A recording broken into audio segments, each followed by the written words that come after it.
actually on the commercial. Oh, Lord. Well, I'm glad you noticed it before we were like 45 minutes into it. Really. Okay. And action. And action. Okay. Welcome to the April 28th, 2025 Site Plan Review Committee, SPRC subgroup meeting for the Ballston 1 project. We will be holding a hybrid public meeting, which enables remote electronic participation as legally authorized by the Code of Virginia per the Planning Commission's electronic meeting policy adopted on July 7th, 2022. Members of the SPRC subgroup for the Ballston 1 project are participating both here in person and virtually through electronic means. At this time, I'd like to orient everyone to our hybrid environment and cover a few specifics about how tonight's meeting will run. Members of the public may attend the meeting here in person or electronically by using the Microsoft Teams link provided on the SPRC webpage, the project webpage, the county's event calendar, and the email notifications sent to SPRC email subscribers. Additionally, there is a dial-in phone option for those who wish to use it.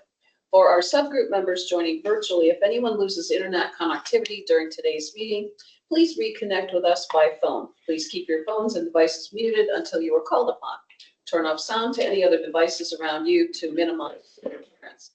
For our virtual attendees using Microsoft Teams, please turn off your video feed. I will address when it is appropriate to turn it on in a moment. The Microsoft Teams meeting chat is active to serve two purposes. One, for SPRC subgroup members who need technical assistance, and two, for members of the public to add their names to the list of public comment, which will be taken at the end of the meeting. The Teams chat should not be used for discussion. Those who were planning to provide public comment will still need to do so at the end of the meeting, as the chat will not serve as that opportunity. All public comments must be shared verbally for the record during the assigned public comment period. If subgroup members participating virtually wish to be recognized to speak on an item during the course of the meeting, please turn on your video feed and raise the virtual hand in Teams. I will monitor the video feeds that are on as an indicator of who would like to speak. If subgroup members are participating via phone today without video option, please announce your name and group you are representing now, and I will verbally check in to see if you wish to be recognized, as you do not have the video feed option. Do we have anybody like that at the moment? What you're seeing? Okay, I'm going to move on. For our members of the public who would like to provide feedback and comment, you will be called on to speak at the end of the meeting and will be allotted 2 to 3 minutes to speak on tonight's agenda item. The speaking time allotted will depend on the number of speakers we have this evening. If you wish to speak, please enter your name in the meeting chat for virtual attendees, or provide staff with your name if you're here in person, and you will be added to the speakers list. Lastly, this is a public forum. Today's meeting will be recorded and posted to the county website. All information associated with today's meeting, whether written or spoken, is subject to Freedom of Information Act requirements.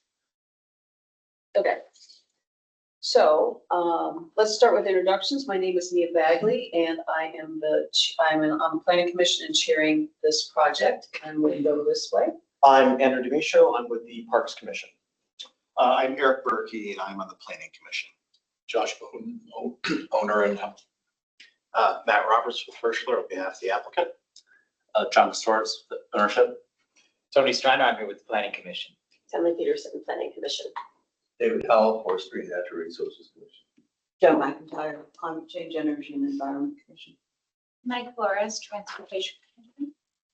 Ira Cook, Ballston, Virginia Square Civic Association. Jim Lantelmi, Planning Commission. Sergio Vercacheta, Principal Planner for DES, Arlington County. Matt Pfeiffer, Planning Division, Arlington County.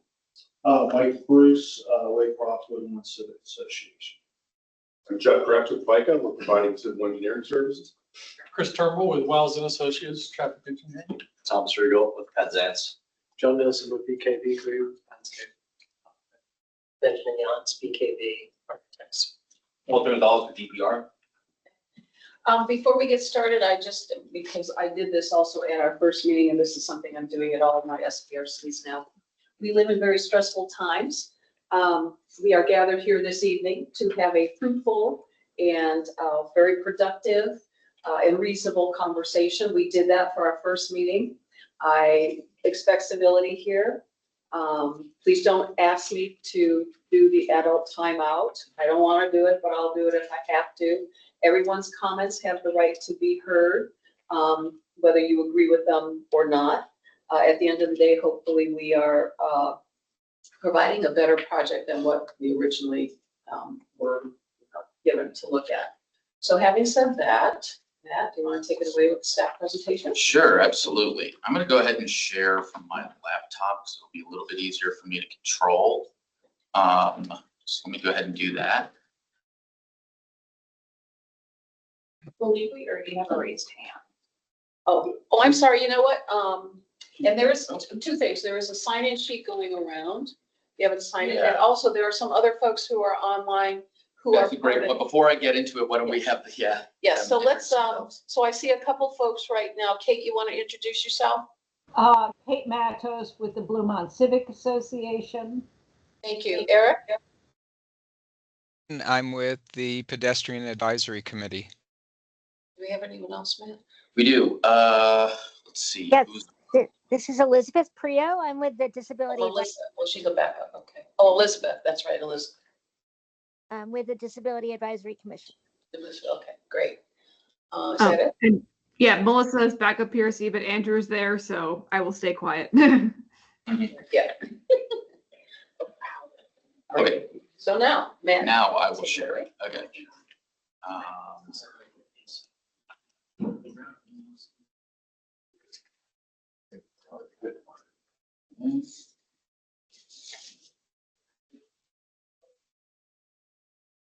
All right, here we go. So I'm gonna introduce this. I'm gonna review a little bit of background information that we talked about at the first meeting, but I'll go fairly quickly through this, and then I'm gonna hand it off to Sergio, and Sergio is going to talk about the bulk of what we're here to talk about tonight, which is transportation, parking, and loading, and then stormwater management, and then we'll pivot back to me for the slides on open space, tree canopy, sustainability, and then community benefits. And then Board, are you going to address some of my questions to you? not in my presentation, no. No, during the discussion. We will we get to various topics where it will be appropriate for you to give us that. And then, so once I'm done, then we'll hand it over to the applicant to go through their presentation, which will include some changes that they've made since the last meeting. So without further ado, yep, I talked about the agenda.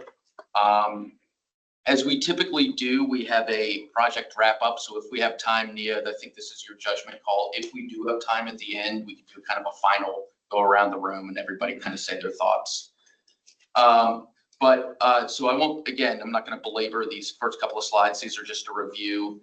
Site is zoned CO 2.5. It's identified on the GLUP as medium office apartment hotel. There are a number of guiding documents that are applicable to this site, including the Ballston sector plan, Roslyn Ballston streetscape standards, the Arlington County retail plan, master transportation plan, residential parking guidelines, forestry and natural resources plan, and then finally the county board policy and transformation of commercial office buildings in Arlington.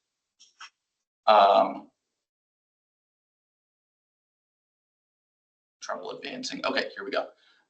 So the site location and existing conditions, for those of you who joined us on the walking tour, don't need to belabor this as well, but suffice to say, a couple of important site features. We know that the site is at the intersection of two major trail systems, the Bluemont Junction Trail and the spur to the Custis Trail. It's also adjacent to the Ballston Wetland Park. The site fronts on Fairfax Drive and North Wakefield Street, and there is a private street that runs along the north side of the site. Again, one of the salient site features here is that the applicant's proposing to retain the existing below-grade garage. A portion of that garage does protrude above grade, mostly along the Fairfax Drive portion of the site, but in other areas as well. So again, another important piece of information is that North Wakefield Street traverses the site, and it is currently under a public street and utilities easement with the applicant, which the applicant is proposing to dedicate to the county. So I already talked about the dedication. In terms of some of the statistics, the applicant's proposing to demolish the existing office building, but retain the existing below-grade garage and construct a new 7-story residential building containing 328 units. In terms of the density, they are exceeding the base density in CO 2.5 of 115 units per acre. And so they're exceeding it by about 29 units per acre, which translates to about 66 units. They are proposing 83 feet, which is of course below 7 stories and 83 feet, which is of course below the CO 2.5 standard. They are proposing 335 spaces in the, well, there are 335 spaces in the existing garage. Of those, 218 are proposed to be counted towards their parking ratio, with about 107 flexible use spaces and 10 visitor spaces. They're proposing to participate in the Green Building Incentive Program at the 0.25 FAR density tier. There are a few modifications that we can talk about. I already mentioned the additional density. They're proposing some minor density exclusions, a modification to the residential parking ratio, and a modification to the compact parking percentage. So with that, I'm going to turn it over to Sergio to talk about transportation, parking, and loading in more detail. Thanks, Matthew. Matthew already covered a little bit about the site in terms of like the roadways, but I'll kind of focus in on the transportation aspect. So this site is located in the Ballston neighborhood, bordered by Fairfax Drive, North Wakefield Street, a private street, and also the Ballston Wetland Park to the west. It's well connected with access to the Custis and Blue Mountain Junction trails via Fairfax Drive. There's nearby ART and Metro bus stops, also a bike share station nearby on North Glebe Road. And lastly, the Ballston MU Metro Station, serving both the Silver and Orange lines, is within a half mile of the site. Like Matthew said, the applicant proposing 218 spaces for residential use, which equates to 0.68 spaces per unit.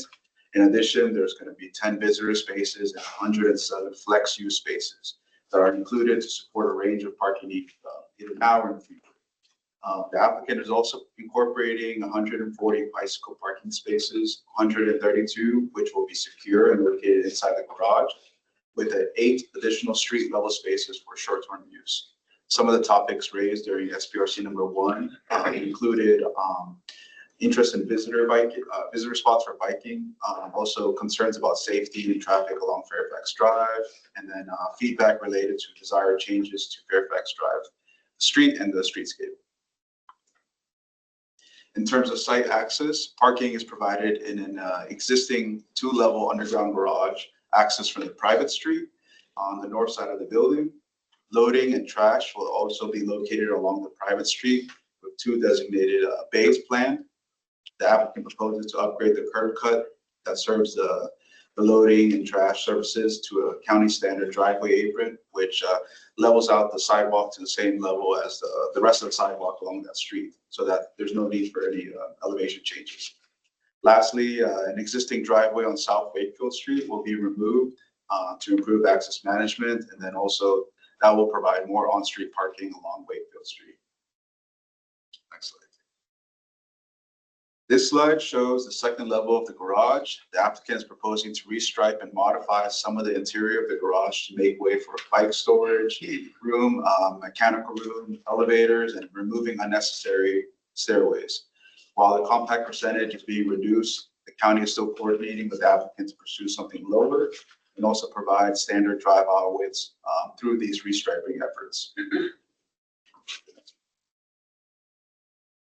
In terms of streetscape improvements along Fairfax Drive, what's being shown here is a 12-foot wide shared use path alongside a 5-foot wide tree zone adjacent to the curb. Behind the path, there's an existing 18-inch concrete wall that's proposed to remain. And then you have around 13 feet until you get to the building face. The changes are proposed, no changes are proposed to the street width or lanes or overall configuration. And lastly, VDOT approval is required for any frontage changes. Next is Wakefield Street. The applicant proposes an 8-foot wide sidewalk, a 5-foot wide tree zone, meeting MTP guidance. While no changes are planned for the overall street width, the applicant is proposing a northbound 6-foot wide bike lane per the recommendations of the bike MTP, and travel lanes have been narrowed to county standard recommended widths. Lastly, the applicant is proposing the closure of the existing curb cut, like I mentioned, and that's just going to provide more on-street parking spaces on the west side of the roadway. In terms of the private street, the applicant now proposes a 7-foot wide landscape zone against the building, a 6-foot wide sidewalk, and an additional 6-foot wide landscape zone. The existing garage extends into the private street at a depth of 6 inches to a maximum of 15 inches, limiting the options for plantings in the landscape area, such as trees. Changes to the overall street width have been proposed for curb-to-curb width of 42 feet. Travel lanes have been narrowed, and the overall configuration of the street has been maintained as it exists today. Like I mentioned before, the loading and trash bays are now going to be upgraded to a county standard driveway apron. We see that as an improvement for the sidewalk path. And then one more improvement we saw was a curb extension at the intersection of the private street and North Wakefield Street, which will provide for a shorter pedestrian crossing. In terms of stormwater management, the applicant is proposing a variety of stormwater management facilities across the site. These include urban bioretention areas along Wakefield Street and the western side of the building, vegetated roofs, and an underground detention vault. The applicant will continue working with the county staff to ensure all water quality and quantity requirements are met, as well as to address any impacts to the RPA or resource protection area, and then also identify any appropriate mitigation measures. Okay, thanks, Sergio. I'm gonna take it back here and we'll talk about open space, landscaping, and tree canopy. So the first thing to do is sort of orient you to some of the open space and landscaping features proposed by the applicant. So as you've seen previously, the building footprint is sort of your classic Texas donut with a private courtyard in the interior. And the applicant will expand on what their proposed landscaping is for that area. In addition, we know that on the west side of the site is within an existing RPA. And we talked last time at the last SPRC about what that means and what those implications are. This is referred to as a riparian buffer. There are standards for what types of trees and plantings can go in that area. So the county is working with the applicant to fine tune that and make sure that that is right. There will be a 5-foot planting strip along Fairfax Drive and then some inboard plantings in the shy zone on the other side of the trail. Street trees are also proposed for the Wakefield Street side. And then one thing to mention that is new, and the applicant again will expand on this, is that Sergio mentioned the curb extension on the private drive. So they'll be providing a sidewalk along the private drive. And in between the sidewalk and where the travel lane will be, the applicant's proposing some planters that they can expand on about what may be planted there. They're not going to be able to get full street trees in that area just because the existing garage is located almost at grade below this, but they are proposing some plantings. Just circling around back to some of the feedback that we heard on this topic at the last SPRC and also the online engagement. There was some concern about the ability to meet tree canopy targets on site, given the proposed sort of lot coverage. There was an interest in integrating the project into the Ballston Wetland Park more deliberately. There was some disappointment from the online engagement that we heard about the configuration of the courtyard, and I think there was a desire for that to be, some private space to be integrated with the park in a more deliberate manner. There was interest in learning more about the proposed stormwater management strategies, and then finally an interest in learning more about planting and biophilic design strategies, which Matt and Josh can talk about when they get to their presentation. I did want to provide also some additional context on the tree canopy. So when we talk about tree canopy and standards that the county is reviewing for, we're really talking about two different areas. One is, of course, the Chesapeake Bay Preservation Ordinance. So this site is identified as residential high density, and so it does need to meet a 10% tree canopy for the site to meet Chesapeake Bay Preservation Ordinance standards. That is regulatory, so it is code. It's actually an interstate code that is adopted in the Arlington County code as well. So that is something that they will need to meet on their civil engineering plan. That's a floor, we can ask for more. Yes, and I'm getting to that, yes. So that is the code standard, but you're right, that's the minimum. So in addition to the code standard, we do have policy guidance in the Forestry and Natural Resources Plan that references the Metropolitan Washington Council of Government standards on tree canopy.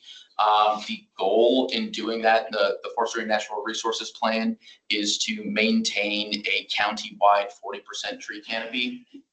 So for this specific site is classified in Forestry and Natural Resources Plan as residential urban high.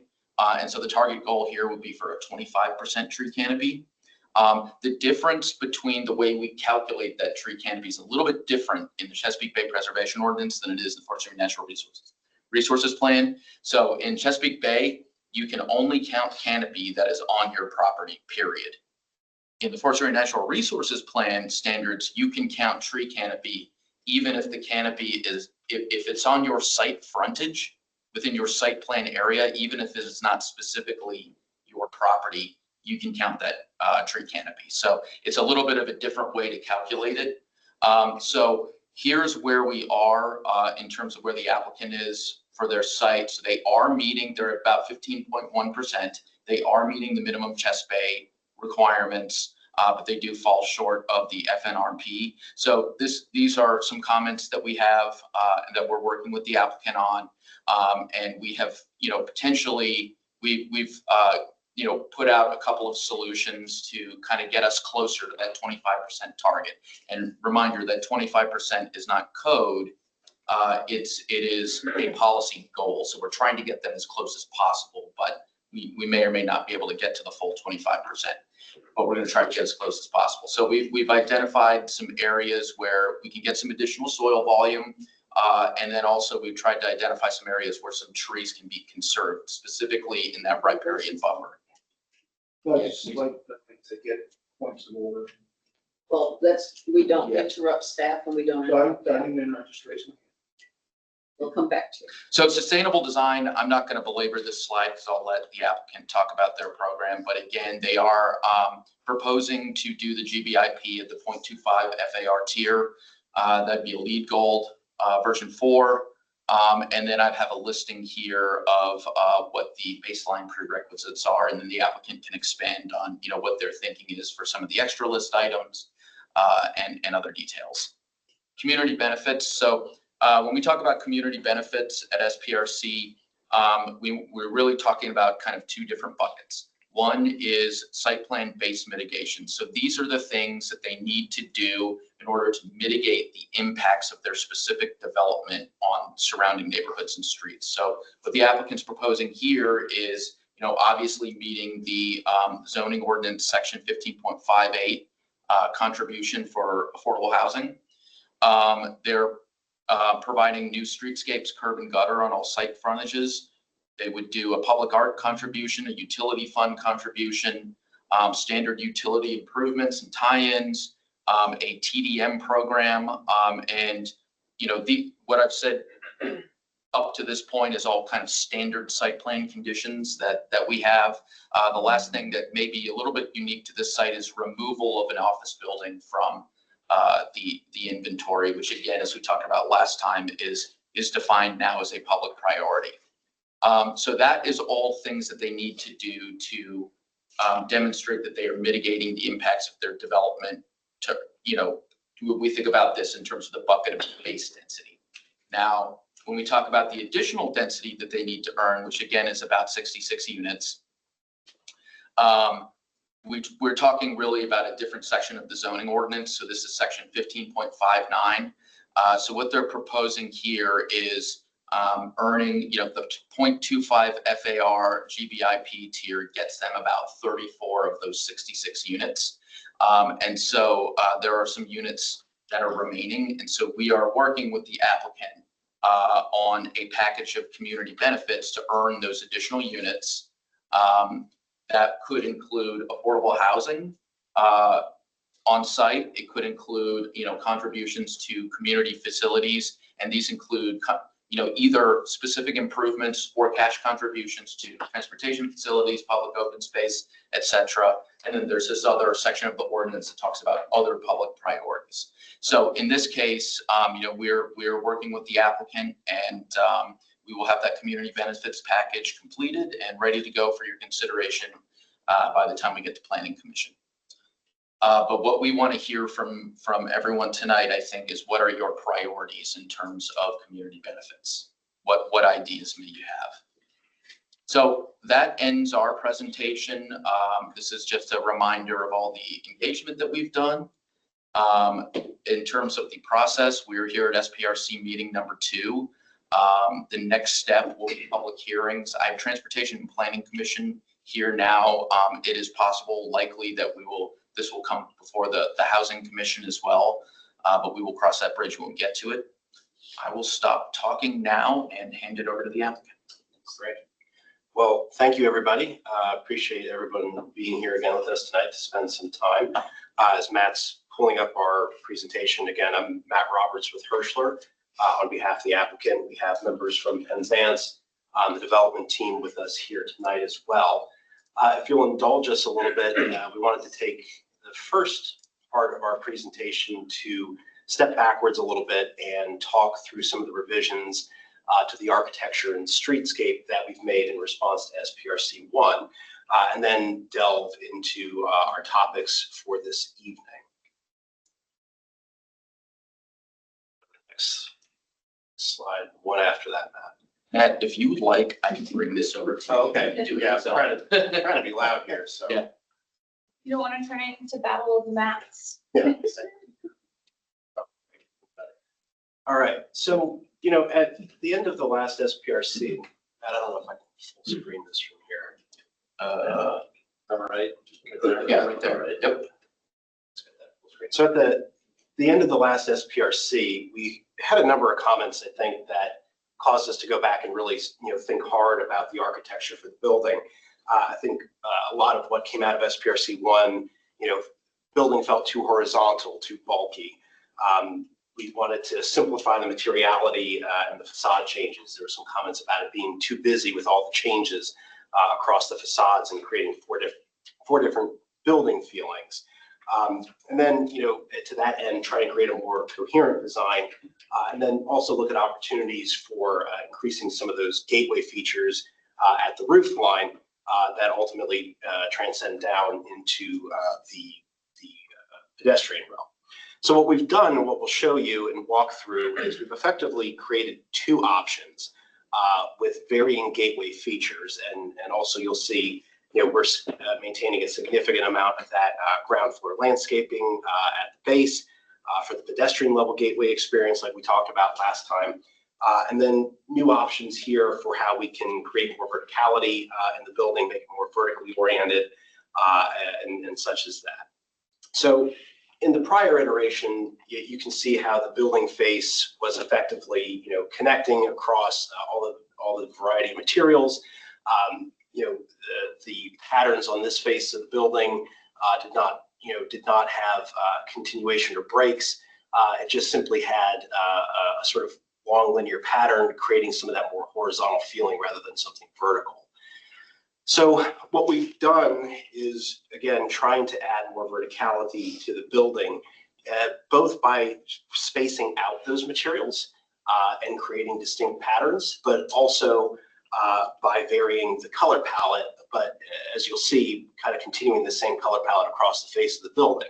So some of the big breaks that you see in this image now, whereas in the prior image, this whole section was effectively white and one entire material, we've now integrated multiple materials, including brick within these lines, as well as the high density panels in between.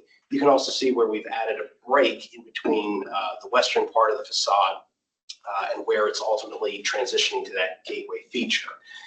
At the base, still quite a lot of glass, still transitioning down to that landscaping all the way across the back on top of the garage and right before you get to the shared use path. So this is what we call option 1.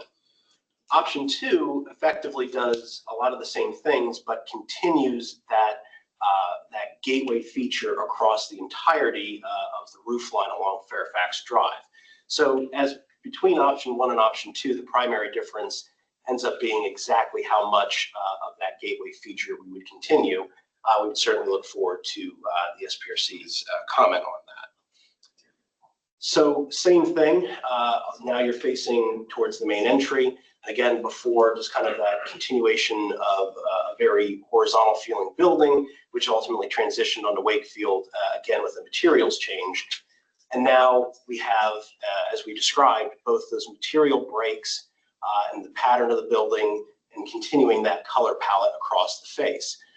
And then in option 2, the difference between the prior image and now is obviously the continuation of that more vertical structure across Fairfax Drive and then onto Wakefield Street. Same thing as we walked down Wakefield. Previously, we had called this sort of the more urban residential feel to the building. Again, I think a lot of the comments were it just feels very busy. And so what we've done then is continued that materiality and color pattern of the brick and the Equitone panel all the way across the faces of the building. And again, not too many distinct changes at the roof line up here, except that you can see in the image the continuation of the pergola structure in both option 1 and then across option 2. At the ground floor, you can see how those changes get integrated. Again, before at the ground level, we had the patios, balconies above, and then a change in materials. The proposal now would be to maintain all those patio structures, but again, create greater breaks in the building and also maintain that materiality above the base, whereas before it was again changing facade to facade to facade. Option 2, again, you can see how this would change at the corner of Wakefield and Fairfax by adding the pergola structure. One thing we were asked to do by staff was try and look at, how can we create some sensitivity into these units here by, making it a little bit safer, a little bit more opaque so that people don't feel invaded by pedestrians along the street. So as you can see with the mesh screening along the railing here, as well as some of the background, we think that'll be pretty well taken care of. And then, lastly, as we transition towards the back of the building, again, before you had another materials change from the urban residential feel towards a very soft feel against the wetland park. And now that pattern feels much more continuous, feels much more integrated as it continues along the entire facade.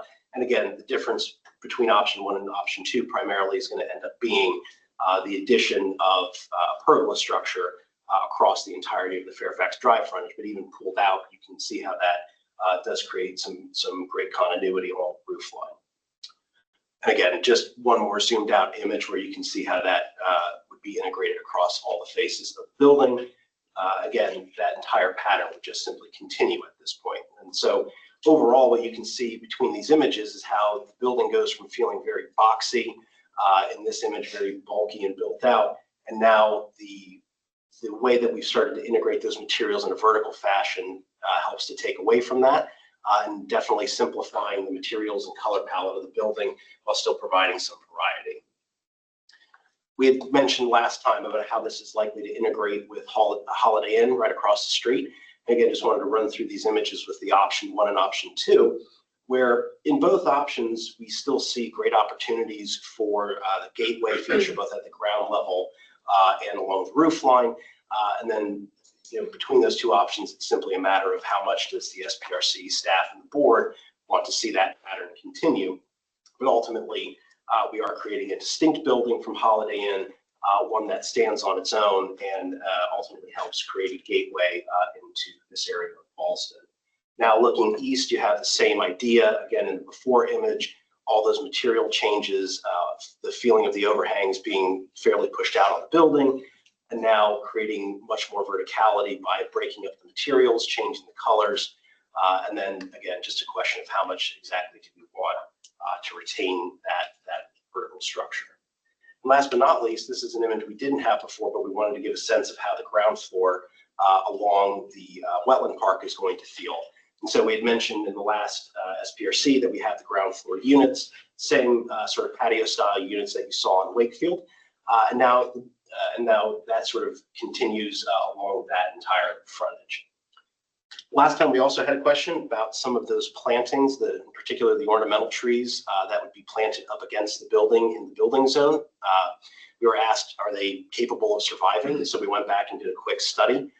And so the upshot of this image is to show you that at various times where the sun may be hitting it, because this is the southern facing portion of the building, we don't see a world where this portion of the building or the trees is likely to impact the sun hitting these ornamental trees and the shrubs that'll be back there.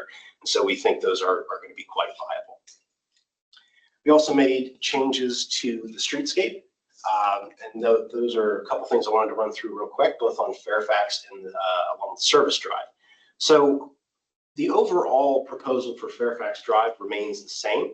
There will be the 5-foot planting zone, a 12-foot shared use path, and then ultimately the building zone behind it where that gateway landscaping can be added. Again, the issue that we have in retaining the garage is that a portion of it is above grade in this area. And so in order to retain the garage, we have to work within that constraint. The primary change that you'll see in this image is, as we consulted with staff, how to treat the shared use path. Before, we had shown a sort of bifurcated section for bicycles and pedestrians.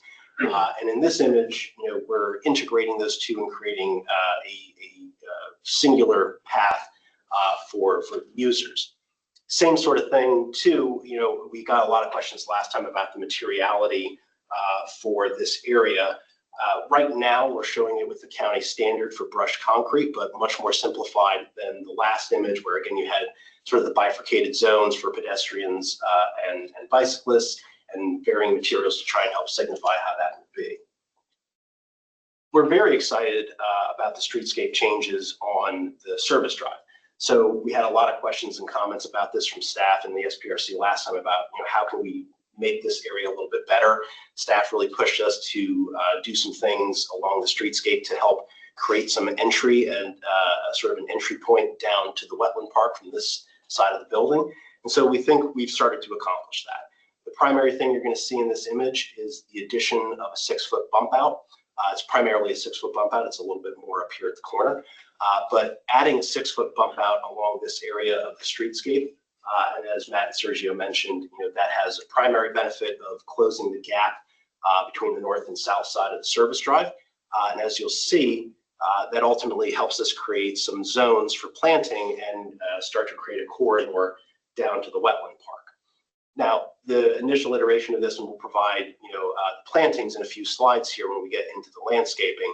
But as you can see, the idea is to utilize planter boxes and bioretention along the building zone, create the 6-foot sidewalk for pedestrians, and then ultimately retain a 7-foot planting zone as well. As Matt said, the garage in this area is nearly at grade. It's underneath the sidewalk here, so there are very few, if any, opportunities for canopy tree plantings. But that being said, we do see a lot of opportunities to provide great landscaping features in this area and then ultimately transition down to the So starting to get into some of tonight's topics, we see some great opportunities in this area for enhancing and complementing the habitats and plantings in the wetland park. I think as you'll see, there's a real focus on pollinator friendly and native plantings, those types of species. And John here from BKV can get into some depth about that if you have some specific questions. So along Fairfax Drive, the idea is to provide canopy trees out along the Fairfax Drive end. Presently, if you remember from SPR1 or the walking tour, these trees are currently along the retaining wall here. And so that's really not the right spot for them. We've got to put them where there's some pedestrian and bicycle safety up against the heavy traffic on Fairfax Drive. So ultimately that planting strip continues along And in the current proposal, it's about 6 trees. And then again, along the backside of the building zone, you'll have a series of plantings with ornamental trees, shrubs, and the like, so that that pattern ultimately continues all the way down to the main building entrance. Along Wakefield, we'll be replanting the trees out along the street edge as they presently are, but adding some in where the curb cut currently doesn't allow it. And so those are going to be canopy trees as well, and ultimately 8 trees in total along that edge. Along the service road, as I just mentioned, there isn't a great opportunity for planting trees just due to the root zones not being able to thrive there. But along the service drive, we are anticipating a mix of native plantings and pollinator species.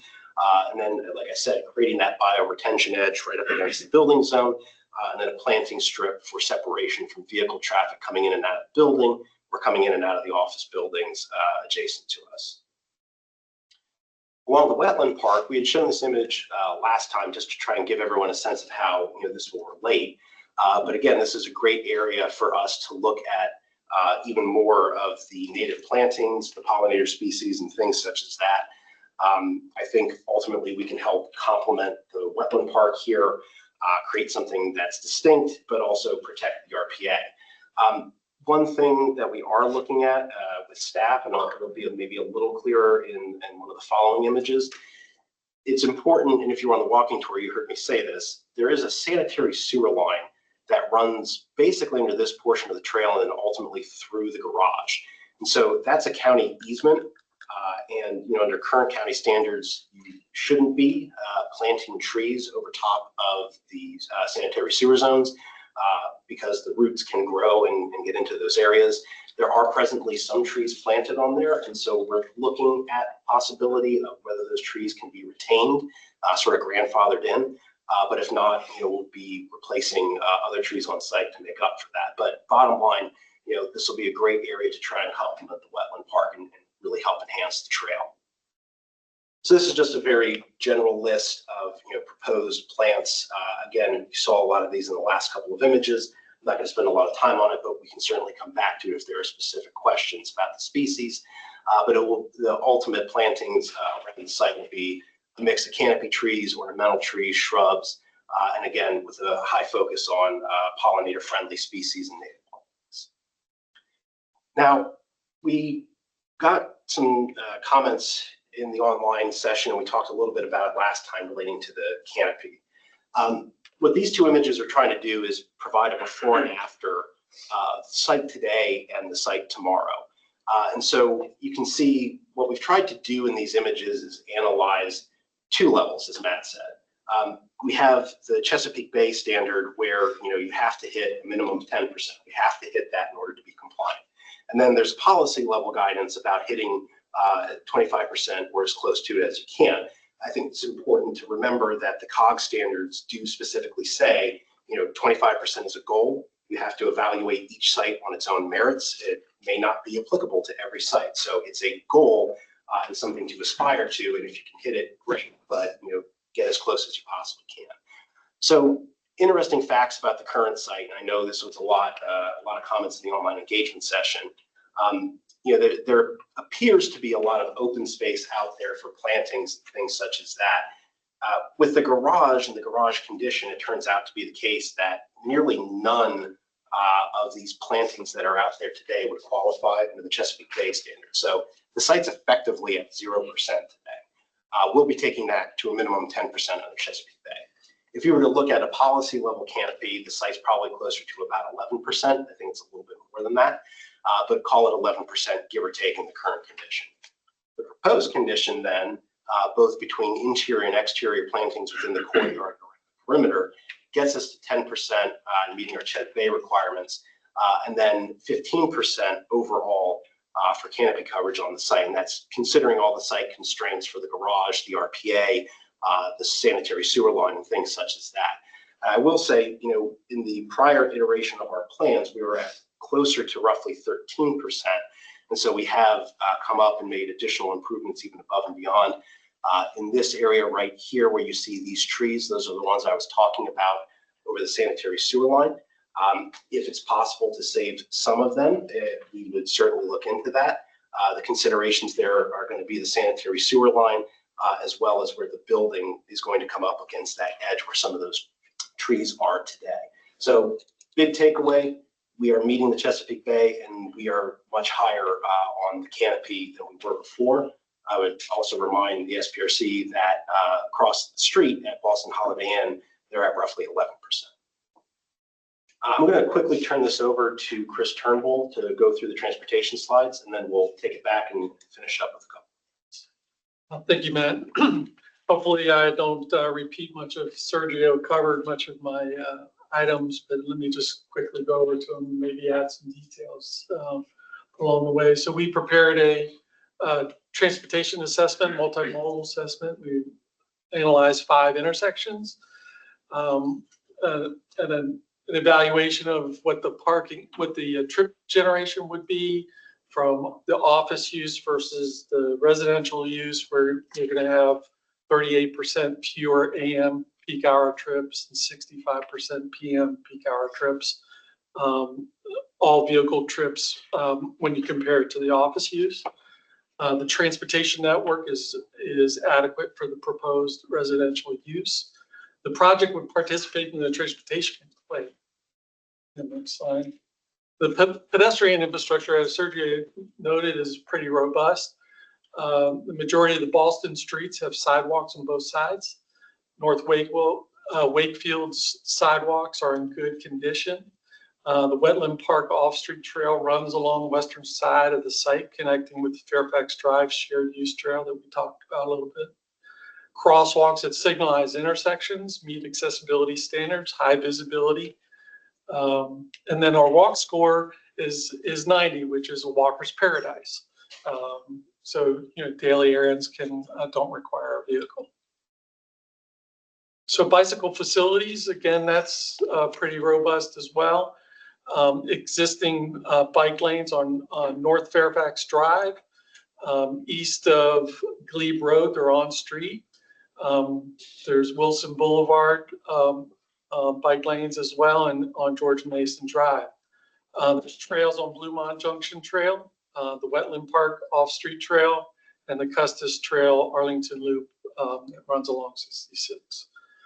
Public transportation, we have 10 bus stops located within a quarter mile, served by 6 bus routes, 4 of them from Metrobus and 2 by ART, Arlington Transit. The Silver and Orange Line Metro access at Ballston Station is a third of a mile east of the site.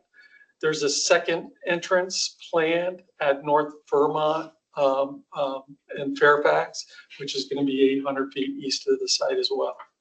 And that's going to serve a lot of the Glebe area areas in this part of Ballston. Capital Bike Share is 700 feet north of the site and on Wakefield Drive. Bicycle parking, Sergio touched on this, 40 total spaces. There's 132 total long-term bicycle spaces. 96 of those are in the first level of the garage, and 36 are located on the ground level or the street level.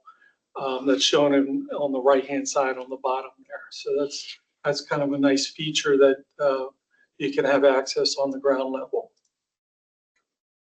Site circulation and parking, access to the parking garage and loading is from the service road. I think you guys refer to it as a private road. 2 parking levels from a single entrance. The entrance is shown in a sort of purple color up near the service road up at the top. We have in and out traffic that's going in through that one entrance. And then the loading zone is shown in yellow, sort of midway in the service drive. And access to those driveways can off of Wakefield, off of either Fairfax Drive or off of Glebe via 11th Street. 223 below garage parking spaces. 107, as Sergio said, are flex parking spaces. We're adding a striped bike lane for the northbound direction. That we have available space on the roadway, and it was something that was perhaps discussed in the previous SPRC meeting. 13 to 15 on-street spaces are possible, even with the bump out. And 2 of those, we could always designate 2 of the spaces near the lobby, which is in the corner there on the right where the pointer is. 2 of those spaces can be allocated for drop-off, pickup, or other features. And then there's 14 electric vehicle charging spaces at day of opening of the site, and then 51 spaces will be ready to go. Thank you, Chris. Sure. So getting towards the end here, on sustainability and stormwater management, number of sustainable features with the site, as Matt mentioned, will be going for the 0.25 level LEED Gold and LEED V4. Just a couple of requisites that we're targeting, and all of them are set out in the narrative. But bird-friendly glass is always a high priority for the community, as well as dark sky friendly lighting, as Chris mentioned, even charging in the garage and the like. Also just point out that with this proposal, there will be overall reduction from heat island effects, increasing biophilia on and off site, as well as those connections in and out of the building. And then I think a very large thing that we're doing is not replacing existing concrete with more concrete by reusing the garage. Overall, energy performance of the building will be very good. As we mentioned last time, it's going to be an all-electric building. Unit appliances incorporating Energy Star and such as that. The split systems for heat pumps and such as that. We could go on, and I'm sure we will get into some of these sustainability features a little bit more in depth. But suffice it to say, we're hitting quite a few things that a number of other buildings haven't in the past, and in particular, being an all-electric building. That hasn't always been the case. So far as stormwater management goes, this is going to be a really big improvement for the site. Today, basically, stormwater management runs onto the site and into the stormwater conveyance system. It's not treated, and the volume's not reduced in any real way. It just kind of goes right into the county's MS4 piping. Ultimately, we're going to be implementing runoff measures in the form of on-site stormwater planners and green roof, which we'll touch on in just a second. And that's going to treat and clean before we release it at a slower rate than what's out there today. And that's going to be in the form of a detention vault in the garage, as well as engineered soils around the site. In terms of green roof, there is a lot of opportunity for green roof up there. And right now, we've got over 10,000 square feet of green roof proposed. The remainder of that is largely for mechanical penthouse and utilities and things such as that, as well as some amenity area. That 10,000 square feet of roof area is about 25% of the total roof right now. In terms of accessibility, we'll be meeting or exceeding county goals. Just to hit a couple of them very quickly. We've talked and stressed the sidewalk and pedestrian crossing improvements across the site. We'll be improving the sidewalk in that area, just in terms of the materials, so they don't impact people with disabilities. We'll be providing ADA compliance in the garage where there currently isn't it. It was built before the time of the ADA, so we've got to do some structural rearrangement down there for van parking, but that's what we're going to do. We'll be providing on-site type A units, 7 of them currently proposed, and then along the way having third parties ultimately review our compliance and making sure we're hitting our goals. Just very quickly, because Matt already said it, in terms of community benefits, it's an ongoing discussion, but there are a number of things that we will see us doing. Both in terms of the LEED Gold rating, possibilities for affordable housing, and then possibilities for financial contributions towards county public facilities such as the wetland if needed. And lastly, just to wrap it up here, I'm going to turn it to Josh to talk about the construction planning for the site. Sure. So I'll caveat this preliminary, it's not final, but what we did is we did go out to one of our contractors. Instead of guessing how would you use the site, we actually asked them to lay it out, knowing what the constraints are, what do they need to do to be able to build the project, but ultimately not, interrupt what is already going on up there, which is pedestrian and circulation. So I won't go through everything here, but what I'll point out is we're going to do a couple things which are a priority for us. We know would be for the county, which is one is to provide access along the pathway that services the wetland park on the left-hand side. we may have to put some overhead protection during certain phases of construction, but the goal is to always have that completely open and usable for the sake of creating, pedestrian and bike permeability along North Fairfax. We also know that's a major thoroughfare with the bike trail there and also pedestrian needs. So we would have to figure out a way to phase it, but we believe we'd be able to keep open a portion of the sidewalk at all times, maybe not the full 12.5 feet of usable space, but whereas 6 of those feet is going to be trees in the permanent condition, maybe we can use that additional real estate to create temporary pedestrian accessibility while we're building out the other portions of the sidewalk. So that it doesn't have to be completely closed off. The rest of it, the green and the yellowish areas are kind of how do we utilize what is primarily our site area to do on-site staging, loading. There will be some sidewalks that are closed along the frontage of our building, along the service drive and North Wakefield. That's primarily just servicing our building. So we would obviously come up something temporarily across the street to allow people to walk up the sidewalk that don't want to go to the bike path along the side of the building, the wetland park. And then all the loading and all of the major, removal of debris and bringing in new materials would happen where the current loading is planned to be permanently. So if anything, that's just kind of a temporary use turning into a permanent use. So overall, the goal is to not stop people from being able to use the sidewalks for bike and pedestrian while leaving the roads open to be able to move around site. And then this is just showing the primary route off of Route 50. You are not, as I understand it, allowed to use Route 66 for commercial traffic. And so we wouldn't be pushing that, although ironically that entrance and exit is right next to our building. So the main route would be coming down North Glebe and then ultimately accessing Route 50 and 395. So with that, we appreciate you all indulging us and continue the discussion. Thank you. So Matt, could you put the agenda back up, please? Sure. I have your Please. mouse. While he's doing that, we're going to start with clarifying questions for just what we saw tonight. Then we will discuss as a group the changes that have been made from the first meeting to this, and then we'll get into the 3 topics that we're discussing tonight. Just want to try to keep this organized as possible. So I might start with you. Do you have clarifying questions? Because I know you were asking or bringing things up. Well, I'll get to these later. Okay, very good. But I do have a clarifying. You mentioned retention vault in the parking garage level. Didn't see it in front of you. What are you? Do you want to talk to that? Sure, it's in the stormwater slide. There's a small little square up in the northwest corner that is the roughly 2,500 cubic foot detention vault. Too far. Sorry. Yes, towards the back. Yeah, it's way in the back. After this section. 1 or 2 more. There it is. That little rectangle in the top northwest corner, right there. That's the vault in the lower level of the garage, the detention vault. How much water is it? Approximately 2,500 cubic feet.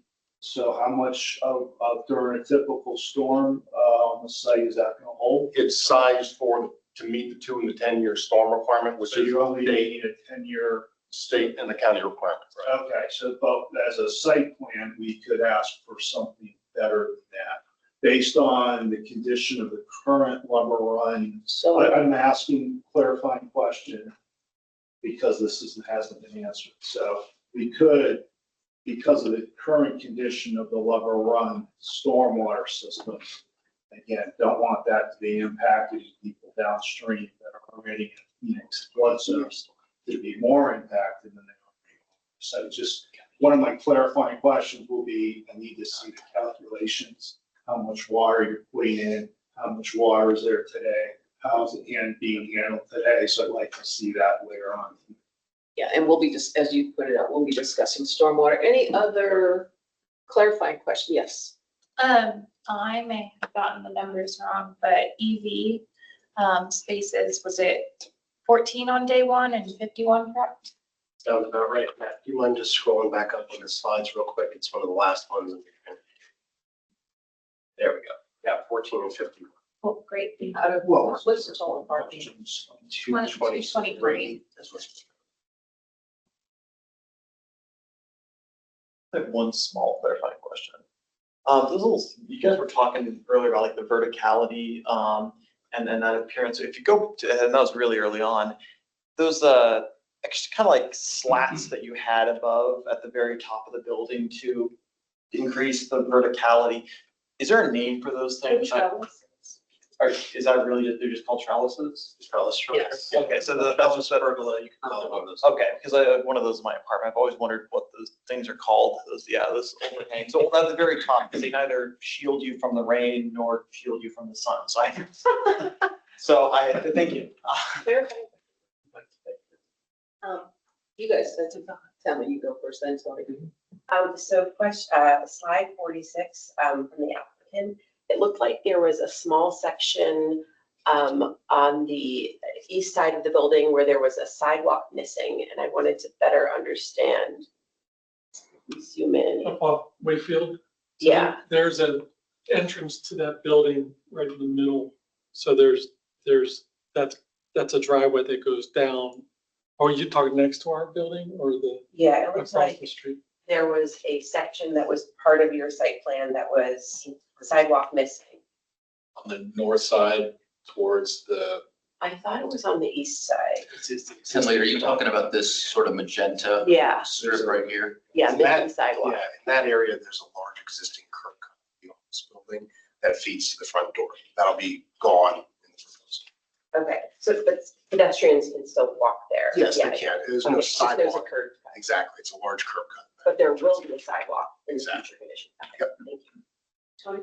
And then what is the operating definition of flex use spaces here? Sure. So for flex use, this is actually something that we've utilized in other Penzance projects, say West Rosslyn, where we had some flexible use spaces left over in the garage. When you're retaining an existing garage that's already striped, inevitably it may be a bit apart.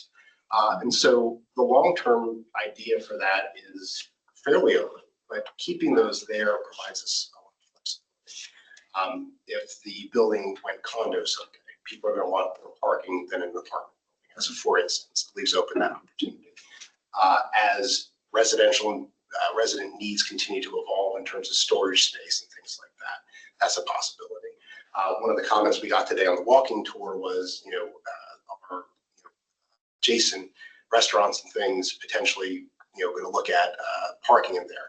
I mean, not promising any of that, but there are opportunities for these things. We have security concerns with stuff like that as well. You usually want to cordon off retail from the residents, but there's quite a lot of flexibility, and that's why we call them flex spaces. Sure. So is there something certain about what they're going to be? No, but they're existing striped spaces, and short of getting rid of them and have nothing in the garage, keep them or find something better to do with them.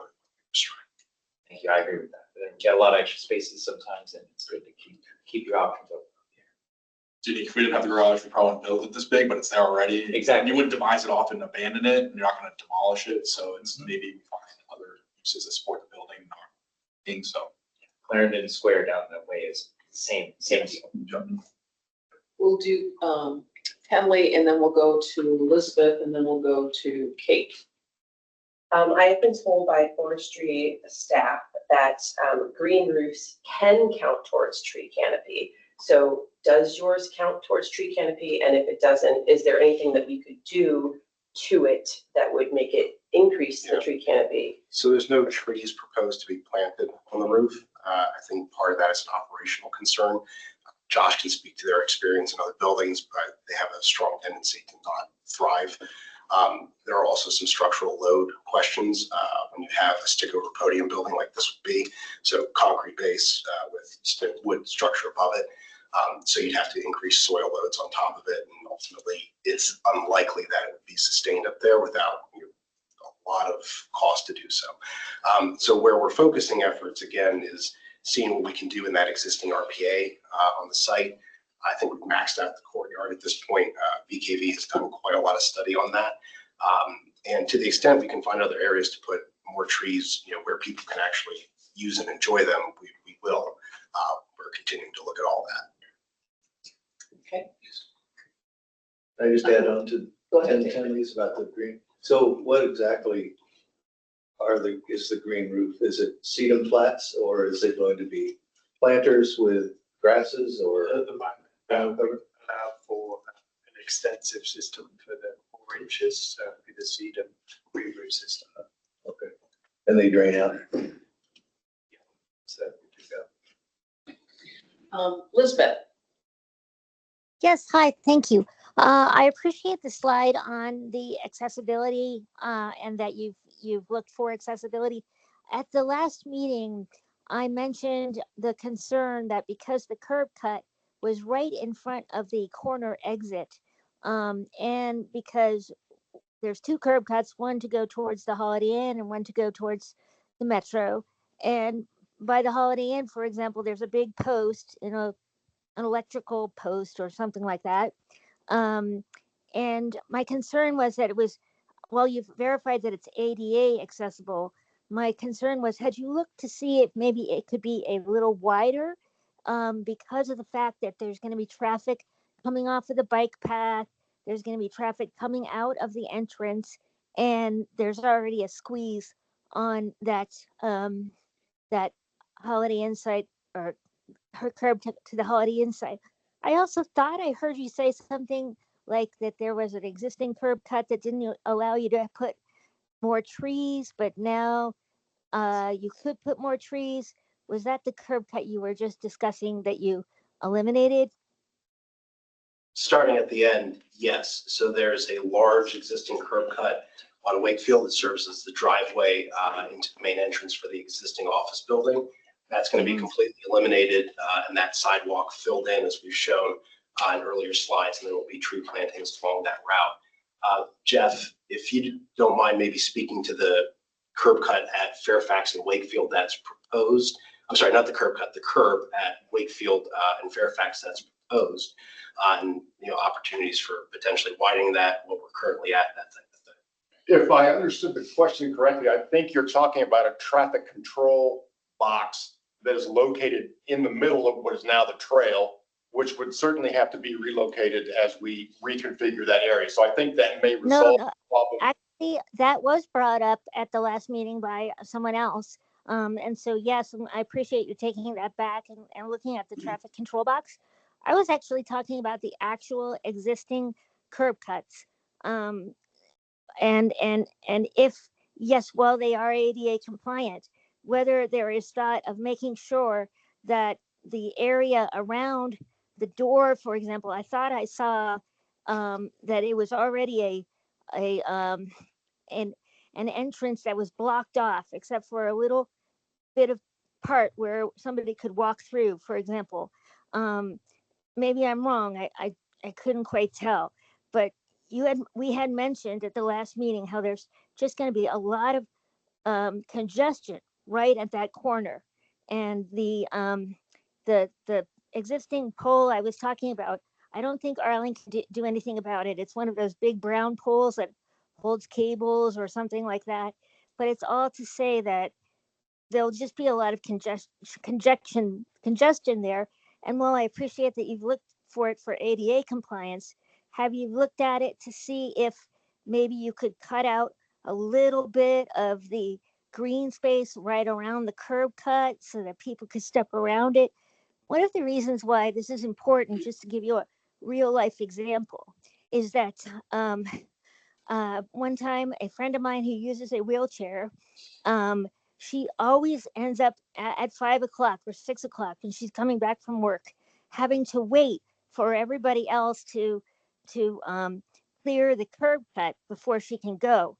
And at one point, she didn't quite make it to the other side and was hit by a car. And, I mean, on the one hand, you could say that's her fault.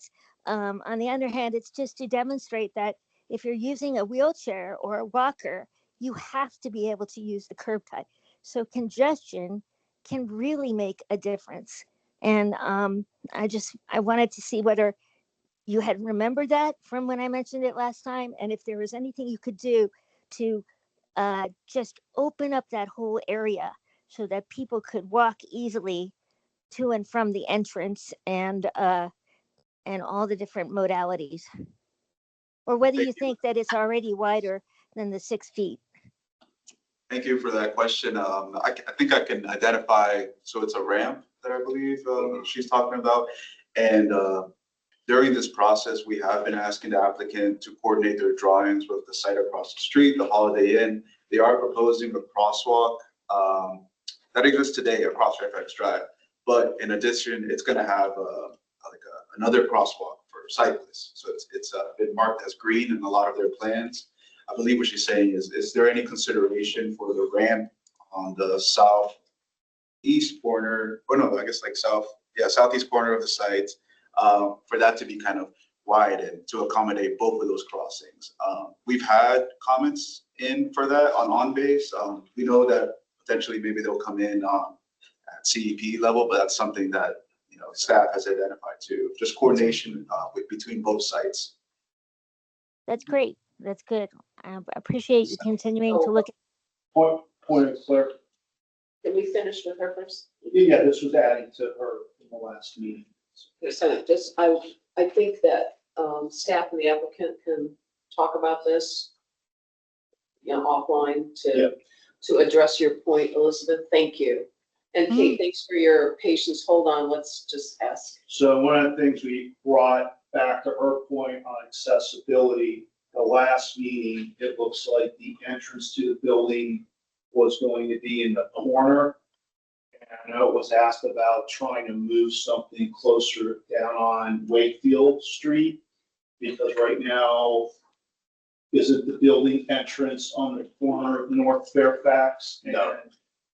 So Matt, if you actually go back to that image we were looking at when Elizabeth was speaking. Sure.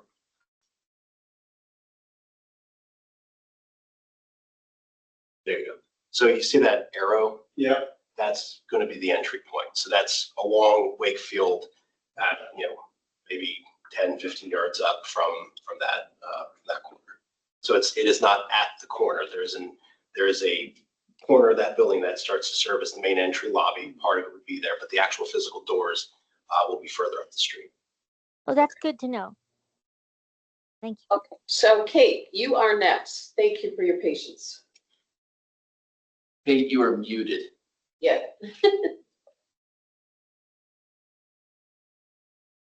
Maybe frozen.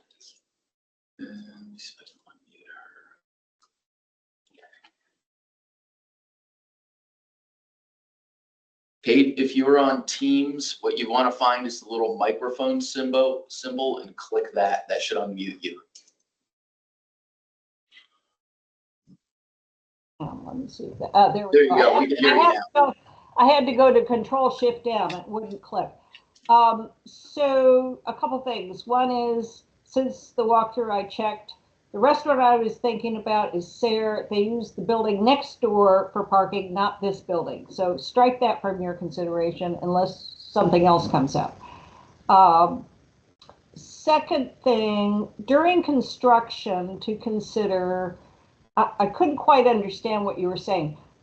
Along that path, the pedestrian walk from Custis, coming off of Custis Trail, going along Fairfax Drive, is that going to be protected and open during construction?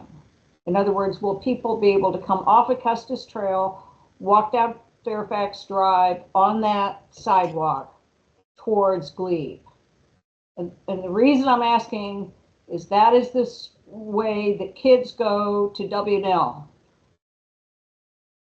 Any sidewalks that are open that are direct frontage of a building would have overhead protection. And we also included the pathway going on the backside along the wetland part, just to be super safe. Okay. We have about 17 feet of called real estate to work with, and depending on how we work with staff to create an MOT plan that allows for phasing, we would probably do it in phases. So there's always accessibility to portions of the sidewalk.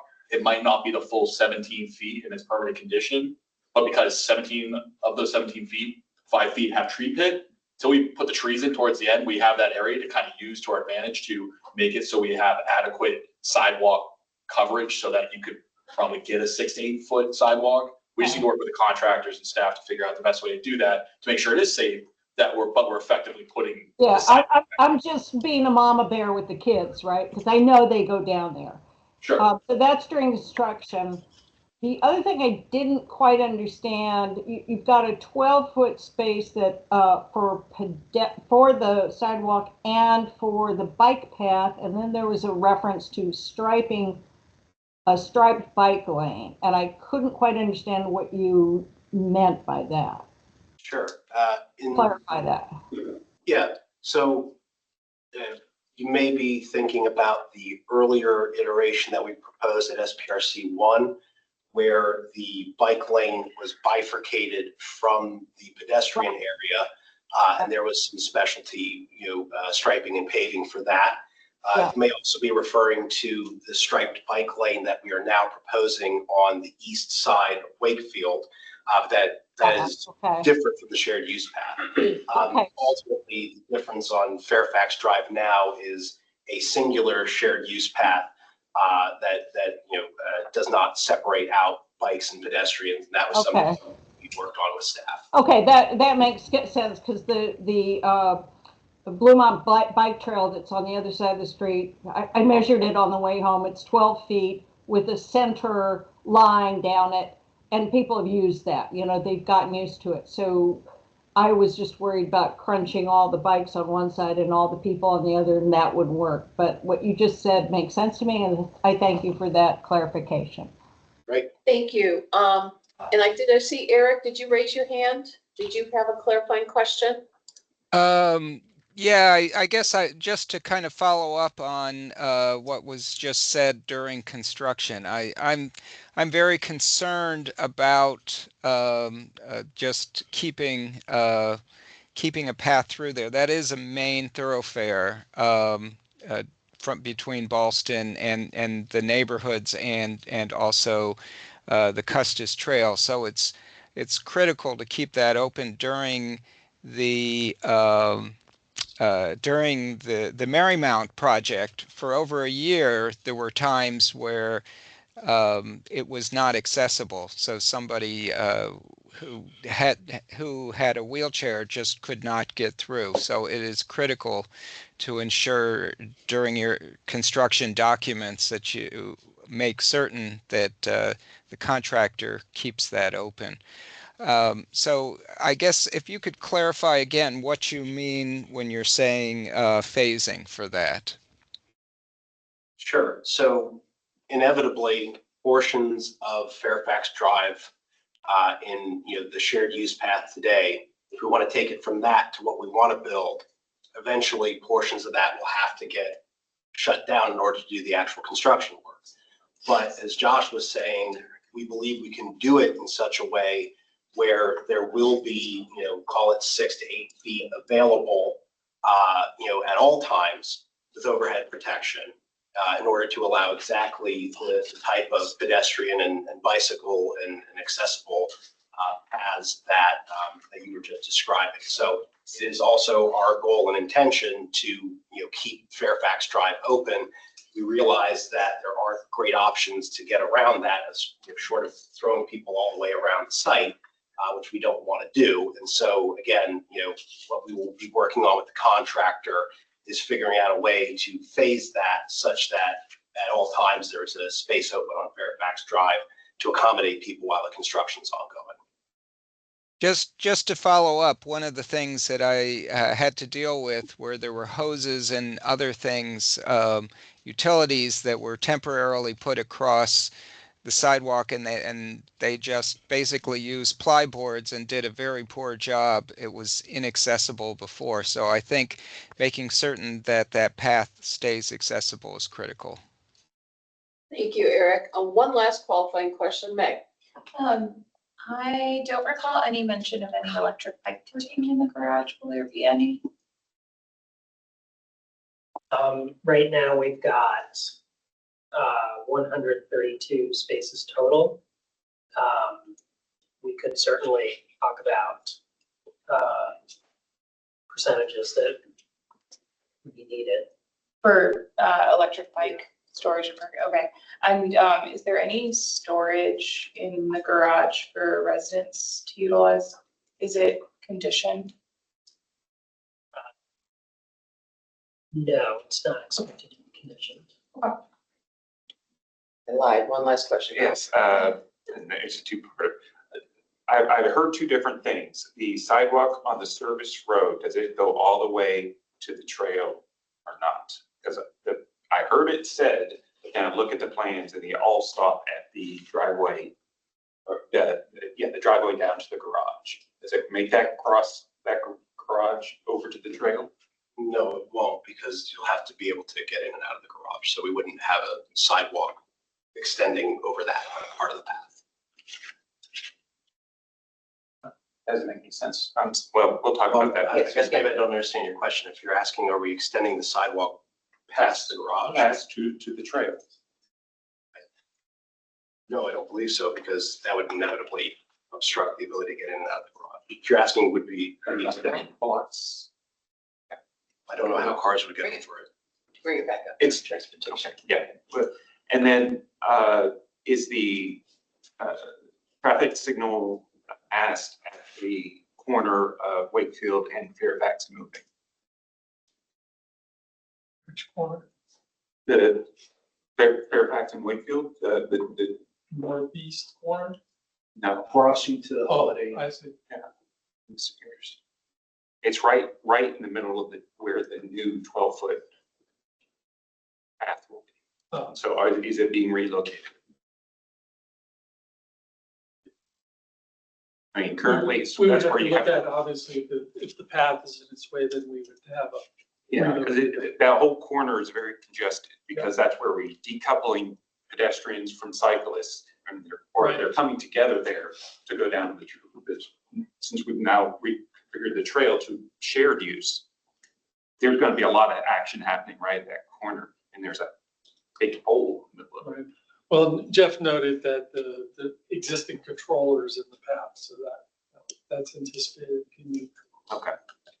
Okay, so it is now 8:25 and we have had some discussion so far. So we are going to make a brief period available for discussion of, changes since 1 to 2, and then we'll get into tonight's topics and leave enough time for public comment. I think what I'll say is regarding the changes that have been proposed regarding massing, regarding verticality, regarding materials on the outside for the previous meeting. I'll be able to blunt and say it's a bit sad that they had to undergo that. And what I mean by that is the number we should be looking at is the average value of a home in Arlington County is $823,000, twice the US average. And we are arguing over whether the outside material of a building looks too busy, or how without changing the height of a building, we can change the verticality for people simply passing by. This is a project that is changing a commercial space at a time in which we're having more return to office and fewer office space in general, to a residential space by tearing down the old building, building a new one. And we are putting them through the gauntlet of very, very small things. And the end result of this gauntlet that we are putting them through is having the building look more generic and more safe. There could be a brick exterior, something to look a little vaguely different than the nearby buildings, but we have instead pushed them to move towards a more beige look, like every other building with the siding. So this process that we're creating just encourages it to move towards what other buildings are doing, because hey, if these other buildings look like that, will look like that, why do you have an issue with that? So let me just interject one thing here. That was a topic that was heavily discussed in SPRC 1. Yeah, that's the point. It changes from one to the next. Yes. But there were a number of folks who were in SPRC 1 who commented about not feeling that the applicant needed to address that. So at this point, that's why those changes were made. So I think, while we appreciate the comments, if you could move on to another one, that would be great. I guess my other one is putting the side of the material near the, near the wetland. I don't know who's gonna see, who cares about that side of the building. Is it the frogs? It's a ball between the nearby neighborhood and the highway.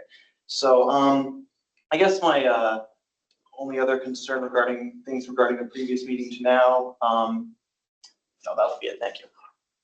We appreciate your time, of course. Okay, other Tinley. I'll just say between options 1 and 2, I think I like option 1 better. And I also just wanted to say, since there weren't any obvious pictures about where the entrance was, that was probably discussed in the first meeting. But since in this meeting, there was continued confusion about where the entrance of the building is, maybe when it goes to PC, you can show us prominently where is the entrance. Does it look prominent for like a placemaking perspective when people are approaching and visiting their friends and family in the building, making sure they know where to go so that they aren't kind of standing in a confused way along the shared bike path, pedestrian path, and getting hit by a cyclist. Who could be me, sorry guys. So I was gonna say, one of the things that got brought up in SPRC 1 was the overhang, and trying to do without the overhang that was built up, and I didn't see any attempt to do away with the overhang. Yeah, we don't think that's viable for the building. You end up losing a ton of density out of that, makes the project undoable. And that's sort of specific to us, but I think the other thing to consider is that there are a number of overhangs on buildings in Arlington. Right across the street, there will be building overhangs along this side of Fairfax Drive. 3901 Columbia Pike was approved the same year with overhangs. The project I did on Route 50 for the ARVA was approved with overhangs along a great expanse of Arlington Drive. So while they're not preferable, I suppose from a lot of aesthetic perspectives for folks in the community, they're approved quite often. And it wasn't something that we felt was going to be appropriate for this building, so we didn't explore it. Yeah, and I was gonna say, adding the pergolas or the trellises has exacerbated that feeling. And I think part of it was trying to have a feeling that the mass is not coming into the road, but, staying more of a wedding cake, So I think what you did made it visually worse coming out because of the colors and the trellises. I'm going back to your comment. I think you took a step back with this design versus forward. Any other, I'm gonna also say that I like 1 better. Tony. Contrarian, I like 2 better. I think, I think it's kind of got like this 80s grid aesthetic to it to me. I like it. I think it was kind of unique. But the same is true of option 1, so I think it's interesting. Okay, so Collier? I agree with us. I guess one other person is option 2 gives the sort of the city side some depth. Those pergolas are important because when the sun comes through, it creates visual interest.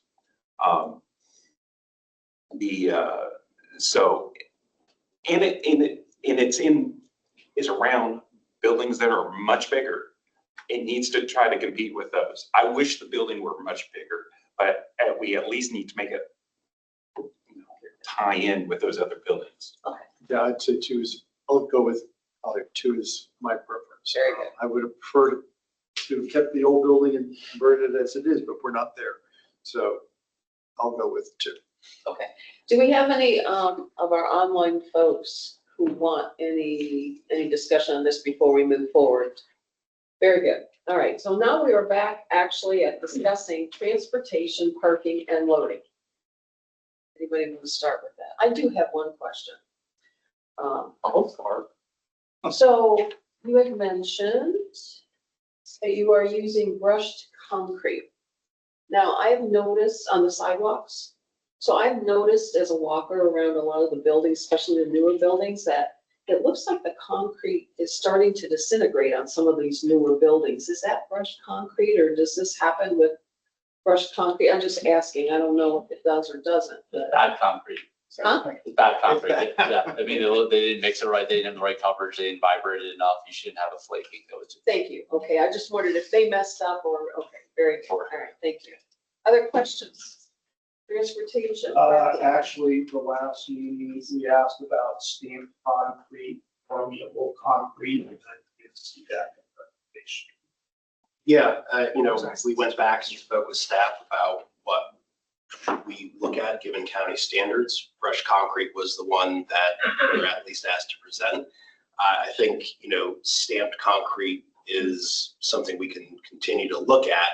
It's just not a direction we were necessarily pushed to do. Yeah, we asked about stamps, plan the bricks, going stamped to maintain that, and that's this, it's around the CGI site, it's brick. Not flush concrete. Well, whatever, obviously, because we had a very extensive conversation, we need to make sure it's still accessible for everybody because brick is not. Brick is just. No, you said stamp, that's what it says, stamp. Exactly, as long as that is. Yeah, we want to make. We don't want to repeat that. Love of that Ballston walkability. I will just, sorry, I will just say one of the other considerations with stamped concrete in the discussions that we had elsewhere was trying to create the continuity down that side of Fairfax Drive instead of having multiple different treatments in the sidewalk. So that's another consideration that's at play. And what about the permeability? Permeable concrete? I mean, I'm not aware of a ton of permeable sidewalks in the county, but I could be wrong about that. Well, it was asked, and I didn't see it addressed. I can speak on that. So the county prefers just standard concrete, especially for areas of high pedestrian usage. Yeah. You know, because of its durability and lifespan. There are ways that permeable pavers, I guess, could be incorporated, but it's very restrictive and has to exist maybe on either end of the sidewalk for it to be implemented. And a lot of times the county is not looking to that because of maintenance, which drives up cost, and also just life of this material. We wanted to just withstand, especially knowing that it's going to connect to a trail as well. Can we look into it? May. I'm asking a serious question. You will ask the question. And especially with the stamp, again, because that's important. I believe last time, we had started this conversation and had to table it because we weren't talking about transportation. So, I think and I've spoken a little bit about this before the meeting began, but we really have an opportunity here to make that entire area safer. I understand that VDOT is not the easiest to work with, but what discussions have y'all had, staff to applicant, in terms of ways to narrow the road coming off 66 and coming into Ballston? Is there anything we can do to use this project to help make that area safer? So in terms of narrowing, I guess there was a slide on our side that shows Fairfax Drive travel lanes, and I think what caught everybody's attention was like a 14-foot travel lane. But you know, that actually ends right at Wakefield. On the other side of this Wakefield Street, you still have a travel lane, but then that's where you begin to see an on-street bike lane. So that width is used for a travel lane plus a bike lane after this intersection. In terms of reducing the overall curb-to-curb width, you know, the applicant hasn't proposed that. They are still presenting these plans to VDOT because we believe that VDOT is the owner of Fairfax Drive, especially on west of Glebe Road. They do have an MMTA, or a multimodal traffic assessment, that does project up to 2030 and how the level of service is for the signals there. We know that Wakefield and Fairfax will operate at a level of service A or B in the future. Happy about that. But as you get closer towards some of these main corridors like Glebe Road, we do see those degrading. So opportunities to narrow the roadway, I would say it has to be kind of closely thought out because we might be setting ourselves up for just Traffic jams. Yeah, Making a choice of congestion over safety. Thank you. Who is, Eric, online? Yes. Hi. Is it possible that I can share an image that is a street view at the corner of Fairfax and Wakefield? Yeah, that's fine. Okay. Let me Okay. just. Is that visible? I don't know if you can. Fine. Okay, just really quickly, a few things. Again, the pole that Collier was talking about, you can see it's right in the middle of the pathway there. Eric, I don't think we're seeing the image that you're sharing. Okay, let's try sharing again. How about now? Yep. There you go. Okay, great, great. Sorry about that. Okay. Anyway, looking at that, where you have both the pedestrian path and the bicycle path, they come right into that pole. So that is a question, is that signal pole going to potentially be relocated? So that's one concern. The other question, will either of the sidewalks and pathways, will they be constrained any more than they currently are? And then the third question, really, or concern, is with regard to the trees. You're showing rather large size canopy trees that are going to be right against the road. I know that the trees that we're looking at right here, several years ago when before they repaved this path, I think they did a lot of root cutting because they had lots of heaves in this area, and during rain storms, you had deep puddles. So just a concern about the trees as you know they mature. So those are my concerns, and I'll stop sharing. Excellent. Thank you for that. Any, yep. 2 points. One is, I do think, kind of pursuing the idea and studying, narrowing Fairfax Drive might have some benefits. To me, is, combining, having the shared bike and pedestrian walkway seems to be a step back from what was proposed originally. And, we really were talking about more separation between pedestrians and bikes.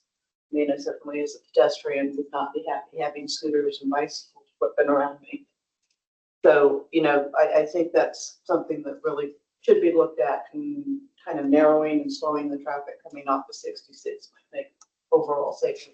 Anyway, the other has to do with parking.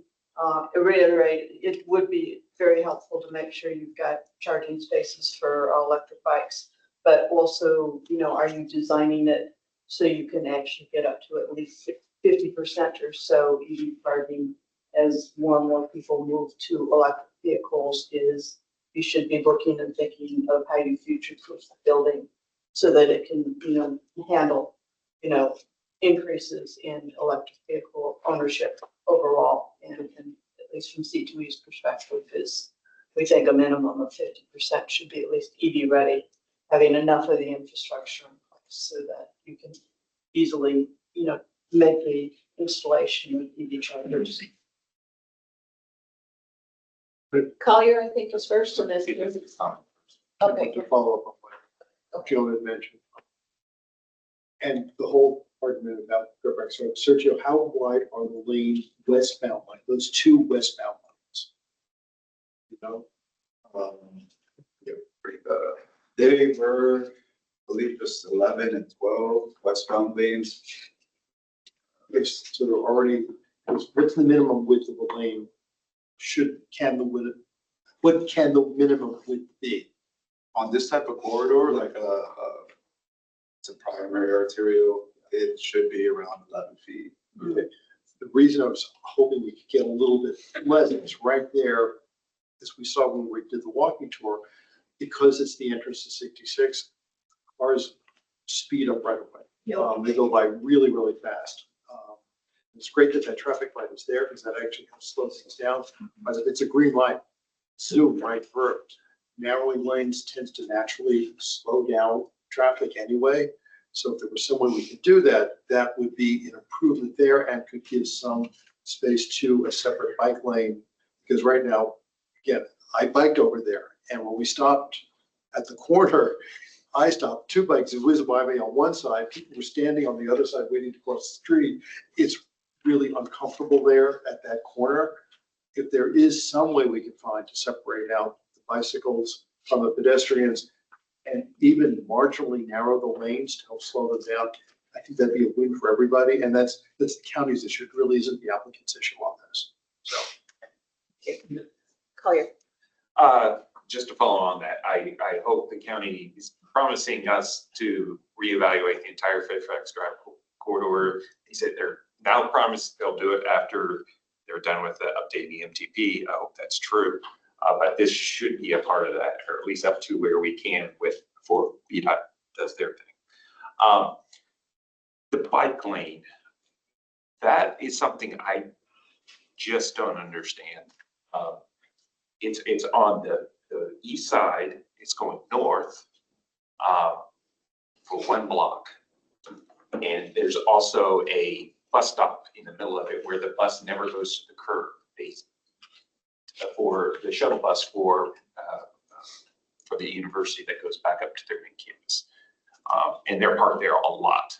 So that bike lane is going to be, you know, I bike this corridor all the time. I just don't quite understand the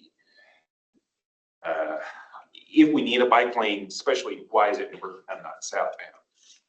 Because that's where people are trying to go. If they're either trying to get to this multi-use trail or across the street to the Bloomla Trail, that's where they want to sort of go past the stacked up traffic. So that's something I wish someone would look into. Also, back again on the service drive, just to be clear, I'm not looking to close the entrance to the garage. Yeah. I am just wanting the sidewalk to continue on the other side of the apron. Currently dead ends at the apron on the east side. Just continue from the west side onto the trail. Because otherwise There isn't a connection onto the trail over there. There's a dead end, there's a vegetative wall barrier, and there's an air vent. I mean, we're happy to study it with staff to see if a connection could be made, but I mean, there's you're not at it today, I took a picture of it. There's nothing there where this would be. And I guess I'm totally baffled. I can kind of speak on a little bit of that. So it's a private street. You know, the applicant has chosen to do some upgrades, like a wider, I guess shorten the width of that private street. Used to be closer to 50 feet. Now we're seeing that it's going to be 42 feet curb to curb. We're happy about those adjustments. The sidewalk at the service drive, like I mentioned, it's going to be now a county standard apron, which, you know, would have been nice to incorporate into their garage entry, but the garage entry has a lot more traffic. And also, I believe it might have to require some type of structural changes because the way it's like built today, because the garage entry to the, like, it's not being proposed to be changed by that right now. But the service drive is. I will let them speak on a little bit of that because that entry, it's part of the garage. So, you know, we haven't seen any changes there, but we are welcoming the narrowing of the roadway, the curb extensions at the private street and Wakefield Street. We are welcoming those because we feel like those are benefits to either residents or pedestrians in that area. I hear you about a connection to the trail. Yeah. You know, if that's possible, I think that's something that a lot of folks would like, but right now I have to say, if the walks you do today, I just walked right through there because it's flat. There's nothing there, or there's no plantings. It just didn't make any So, sense. Noted, correct? So yeah, we could take that back. Noted, thank you. All right, Communication. yes. So one thing that's unique about North Fairfax here is it's actually more of a reverse commute route. You get the traffic jam going out on 66 in the morning, not coming into the district or coming into Arlington. So narrowing that with, as it was brought up, separating the pedestrian and the bike lanes, the traffic, especially, is not traveling fast. It is all backed up all the way down that ramp down to Lee Road. It's going to get worse. A lot of the agencies that are government agencies that are in our area, I'm one of them. I just got an email today that no more alternate work schedules. You will work Monday through Friday. That's as of today. Period. No exceptions. So you're going to have traffic 5 days a week. But it's all about it's flowing out. And coming in, it's heavier coming in because you're tending to get a reverse commute. So narrowing the road will actually not have a real traffic impact during the worst times. During other times when it's not heavily used, yeah, people are going to fly down the road. But during the heavy use times, it's already heavily congested. The traffic isn't moving fast. So it won't have, again, if you did a traffic study, you'll see that. And that might be a smart thing to do as you're looking at that issue, to look at the current traffic and what's happening, because it's a lot different than it was 3-4 years.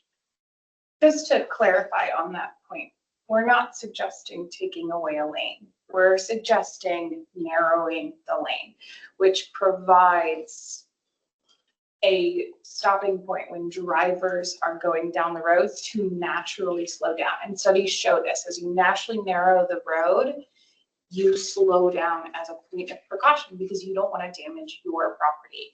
We're not talking about narrowing the road, and what you're alluding to is specific to a time when we're talking about the entirety of it, and narrowing it provides more safety. Yeah, I agree. Okay, so at this point, sorry, Timmy, I am going to move on to the next topic. It is 8:49 and we are only just getting to the second part of, the discussion tonight.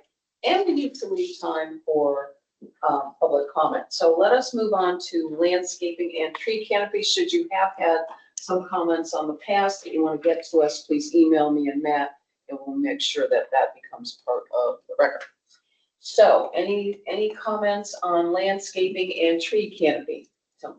Yeah, so I think, the trees being inside the donut, as it were, are positive, but there's something that's only benefits the people who are going to be doing there. And I think if you can expand those opportunities for trees outside of that, so that anyone who's walking around, and even if trees are not feasible, maybe there's potential for biophilic design, hanging plants. There are a lot of other projects around Arlington that have done that and worked biophilic design outside of the structure. So even if you don't have the trees, you still have at least the feeling of greenery and nature feel in the city. So that's all I'm saying on that. Dave? Yeah, on the tree pits, there's only a finite amount of space. The 5-foot tree pits all around are actually a foot smaller than what the standard is, and we know that. But I'm wondering whether, for example, the issue we just talked about on separating bicycles and pedestrians, I'm wondering whether just a pervious strip that you ride on or walk on, but is different and would allow some runoff from that 12-foot wide sidewalk to go into the soil under the sidewalk. The 5-foot tree pit is not what the tree needs, but the roots will grow out under. And I think that anyway, you could, increase the chance of some more moisture and nutrient going in, under the sidewalk could make a difference. And I know there are lots of different sort of engineered structures for the subfloor under the sidewalk. So, maybe that could increase the chances of all that being more successful. The other thing I was curious about, on Wakefield, it doesn't appear that the tree pits are continuous. There is a continuous connector suspended slab way along Wakefield. So at the moment we have, we've broken up the tree pits so they match the county standard. They're the same on the other side. At the moment we have the existing garage structure there. So what we've done is we've elongated the tree pits so they're kind of bigger than normal. So I think they're on the surface they're 5 foot wide, and I think we extended them to be about 15 feet. All right. And Well, then they're connected below ground with the soil. that's good. And that's the same for on Fairfax as well. To answer your question, Right. we do have that extended slab up in GA Park. Well, I know you've been talking a lot with the urban forester and We have been all that. there's extensive discussions to try and work with a lot of the existing constraints as best as we can to maximize tree planting wherever we can. So, Okay, and then on the private drive, did I hear that the planting strip along the road itself is 7 feet? Yeah, Matt, if you can go down a couple. There you go. Yeah, so. There's a slight discrepancy. I think civil shows It's actually 7 against the building. We have the fire retention, then we have 6-foot sidewalk. And that last dimension should be 6 feet to align with the civil. And what we've got there is that you have, because the garage there, we couldn't have tree planting, but we didn't really want to have raised planters because with the fire retention on one side, it would become kind of a corridor. Right. So what we thought would be quite nice is to have the fire retention, then the sidewalk, and then a kind of terrace condition. And then that would allow for some kind of native plantings, pollinators that kind of provide that segue into the Ballston wetland pond. Mm-hmm. So it was just provide that kind of differentiator in terms of planting type and just enhance that experience for that landscape as best we can. So, there's really no soil volume at all? No, it's what we've done is we've elevated it slightly, so it's an elevated condition, so we could at least get like 18 inches. Yeah. So we have enough. Not It's even that very for enough. understory trees? So, Yeah. Yeah, okay. So we, and we were trying sort of 1824, so we can have a little bit of maybe some smaller evergreens in there, just provide that seasonal interest. So we're trying to kind of create that sort of verticality, but also planting diversity, especially. Sure. Yeah, and there's a big variety of grasses that work really nicely too. Yeah, and these are very high level planting lists that we're developing from kind of county standards, also the nurseries are recommending native species. So that's the sort of slide I think that we talked to in terms of the importance in terms of the location of this site. The landscape actually has a key role to play in terms of providing this transition from the building edge to the wetland pond. We know that a lot of people really enjoy that experience and it's a valued asset, and providing that connectivity to it, enhanced pedestrian rail is integral for the success of the project. And obviously the planting, the palette, what we're putting in there, how that not just wraps the backside, but can kind of wrap around the other sides of the building was a kind of a key strategy. Yeah, for what we were looking at. the private drive side, it looks like it's pretty much permanent shade.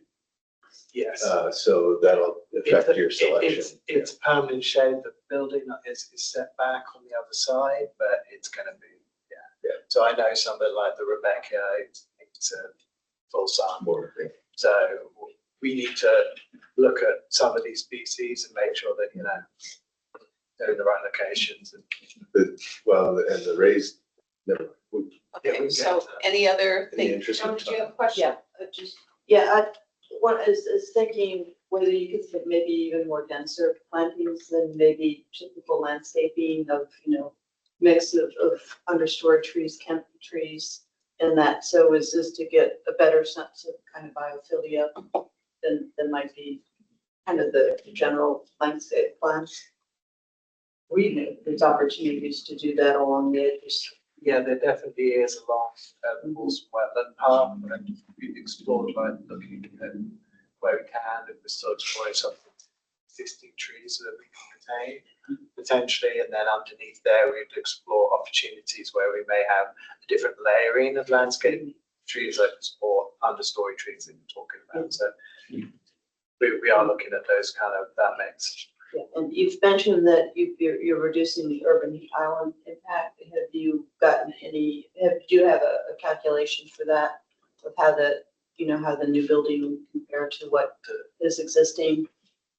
And also, are you using any other material? Are you using materials as well that help with that? Yeah. Well, we are, as part of a lead goal, we are meeting the heat island requirement as part of lead goal. Some of that, obviously at the roof level, there's the green roof. Where we don't have a green roof, there's the cool roof. And then, of course, similar ideas about materiality at grade on the hardscape. And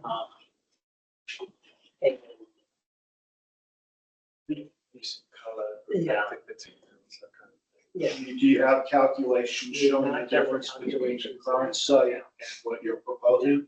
Can you get us those calculations? Can you bring them to planning? Thank you. Tenley. I don't need a response. I just wanted to say if there's an opportunity to do rooftop gardening in some of this green amenities space, I think that would be really appreciated by residents.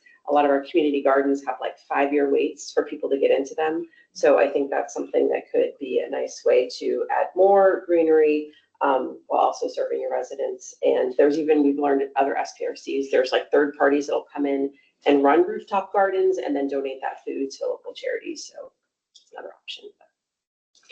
Collier? From Fairfax Drive, streetscape, 30 foot between canopy trees.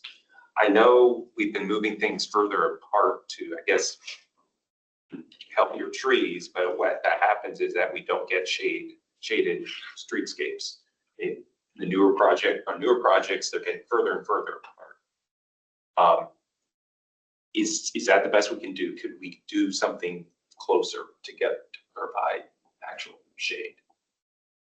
So, at the end of the day, I think we default to what the county's standards are going to be between these, because I think when we get to this site plan stage, the CEP stage, those are the things that they're going to be looking at to get those approved. We're certainly happy to continue working with the county on fitting as many trees in as possible there. At the end of the day, we've got to follow what the regulations are going to require of us. And just for everyone's edification, we requested some grasses, ornamental grasses along the Marymount property to prevent folks from trying to park along Fairfax Drive. I don't think we're going to have as much of an issue here, hopefully, but that was something we thought was important so that we wouldn't have those short-term parking on Fairfax. Yeah, if we get at all improve on our shade, because this is getting hot in Arlington, we need to do it because 30 foot it's not good. I have a question. David, did they approve, correct me if I'm wrong, but Ballston 1, or not, Ballston Holiday Inn was approved before the Forestry Natural Resources Plan, Yeah. correct? Yeah. So, having said that, I'm just gonna make a statement as a tree lover here. While it is 25% is a policy goal, and I do appreciate the improvements on the tree canopy, I need to ask for more because, life, liberty, and the pursuit of happiness is a policy goal. We also spent lots of time, effort, money, staff time, community time, all these ongoing things to set standards for trees where we live in a very hot place. They do provide health benefits. So for each of these projects, we should be asking for as many trees as we can get for everybody's benefit here. So that is just my little plug there. And we are now going to move on to stormwater because we have a little stormwater management. Hands up. Yes. So what's the current load? Because you have grass on top of the garage that goes into the soil. Back to your point on the sidewalks, having a permeable material. There's lots of examples in my own civic association where the county's put in permeable, high traffic sidewalks going through some park areas and others, very doable. So what's the before and after measurement? So there's a whole sheet of computations in the 4.1 set that have been reviewed by county staff. And can you describe? Well, short answer is that we're bettering the site in 3 ways, right? And Matt alluded to them earlier. There's less water leaving the site. How much? It's a small percentage, right? How It much? is cleaner water. I'm not asking how much. I'd like to get a measure. I can't give you a measure that's going to make any sense because I'm not the civil engineer who ran the calculators. Can you get it? Can that be provided after the meeting, maybe? Yeah, we'd like to get answers to this and measurable answers, not just qualitative. I know I sent a list of questions on this earlier. If you can just answer those in writing in the next 2 weeks, that would be great. Sure, absolutely. Yeah, we can work with the applicant, get those answers. Yeah, because again, getting lots of time to get answers. Any other comments on stormwater? Nothing on mine. Yeah, how are you impacting the Lover Run storm drains? Because those are already over capacity through the late 2013 Lover Run watershed study. And our issue is the homes downstream are now in FEMA flood zones. So again, we don't want to impact anything that's happening. What's your thoughts there? Well, the primary method there is to slow the release rate of any of the water that, right now, everything that falls on the site either just runs off, right, and goes directly into the pond or to the surrounding storm drain system, or it goes directly into the garage and then is just conveyed directly out to the municipal system into the pond. So the two things that are happening are we're slowing down the release rate through planting largely on the green roof, and then also the engineered soils that support that, and then the detention vault in the garage. All of those things slow down the release rate so that the water isn't just gushing off the site. That is one small part of all of us in the watershed. We're doing our part to not contribute to better worsening the downstream. Yeah, so the other thing is you mentioned you're just doing a 10-year minimum. Can we ask in the site plan for something more than the 10-year minimum? You know, I will say before handing over to Virgie how to talk about how we, this is regulated.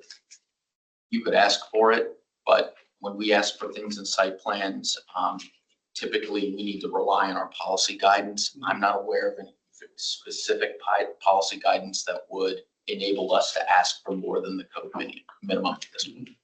The applicant right now is required to do the BRM. Yep. So Virginia Runoff Reduction Method studies 1 year, 2 year, 10-year storms. Yep. What we're seeing through their studies is that there's, like Jeff said, there's a lower discharge rate, which is better than what's existing today. Yeah. Can we ask for something more as we go through the planning process? They're doing what's required at the moment. I didn't ask that. I asked, can we ask for something more? Because I'm just, again, I'm looking at my constituents. Michael, you can ask for something more in the context of this site plan review committee. Yep. Likely staff cannot require the applicant to do anything more than what the code minimum is. But that could Well, we foster conversations down the road for Yes. them to possibly change the policy, which would be out of their purview, but the board or others hearing this might be able to do that. So I'm going to move on now to, do we have any more for storm? I just say that, I mean, some of this is really more from the staff perspective, and our stormwater people is actually kind of looking towards the future, and 100-year storms are now going to be happening every few years, it seems. What are they thinking? They've got the ramp, they've done a lot of assessments of, what do we actually really need from this project and any project in order to really future-proof our stormwater system and that, and kind of continue to work with the developers to do. I mean, since, the requirements are more than they were before, it'll be better than it is now, but, is it what we really need? And I think that's something that staff needs to be thinking about, and then working with the developers to actually really maximize what we can do in order to future-proof our stormwater system. Thank you, Tinley. Yeah, I was just going to say, when this comes to planning commission, if there can just be a little bit more information about what happens if there is a 50-year storm. And I understand the policy doesn't require that it be built to a 50-year storm, but just from a resiliency perspective for our community safety, what does that look like with a 10-year vault there? Can do that, thanks. Thank you. All right. Can I ask a question here? Yeah.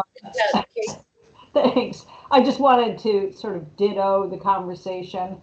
It would also be helpful. I know you've got a detention vault in there, which is cool, but if you could add some information about like how big it is and what its capacity is, that would help us understand a little bit better what's going on. But more data is better than less, because we have people with flooded homes. So they're keenly interested in this. So thank you for considering all this.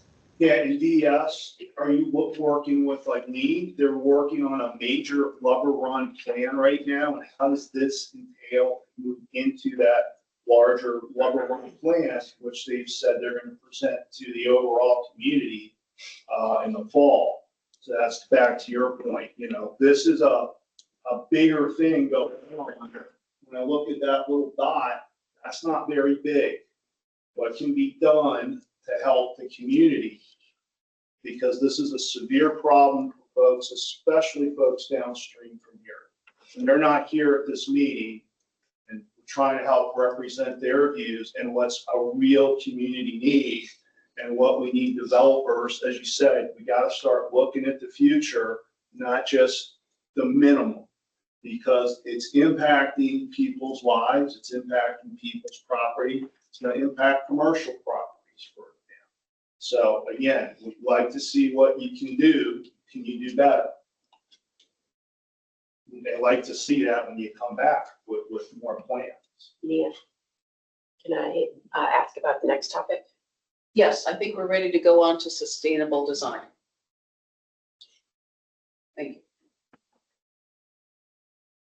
Well, I just wanted to say I appreciate that the building is electrified. It looks like it has a lot of great features. I appreciate that there is a lot of EV ready spots. We don't see that a lot, but anytime you can do more, I think is helpful. Aside from people's current opinion on Tesla, I hope we do see more and more car electrification. So I appreciate the work that you've done there. Bird-friendly glass is always something that we appreciate. We often say that, you know, going higher than what the policy officially requires is helpful. You know, aligned with like the tree canopy height, that's a good height to look at the bird-friendly glass. So I think that's all.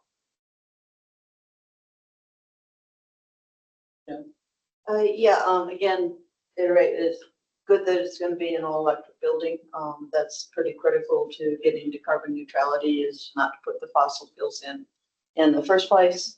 But again, I think we're pulling from the energy model, and I have to admit I haven't looked at it for a while, is that looked like there were a lot of other improvements that were kind of under consideration that can improve energy efficiency overall.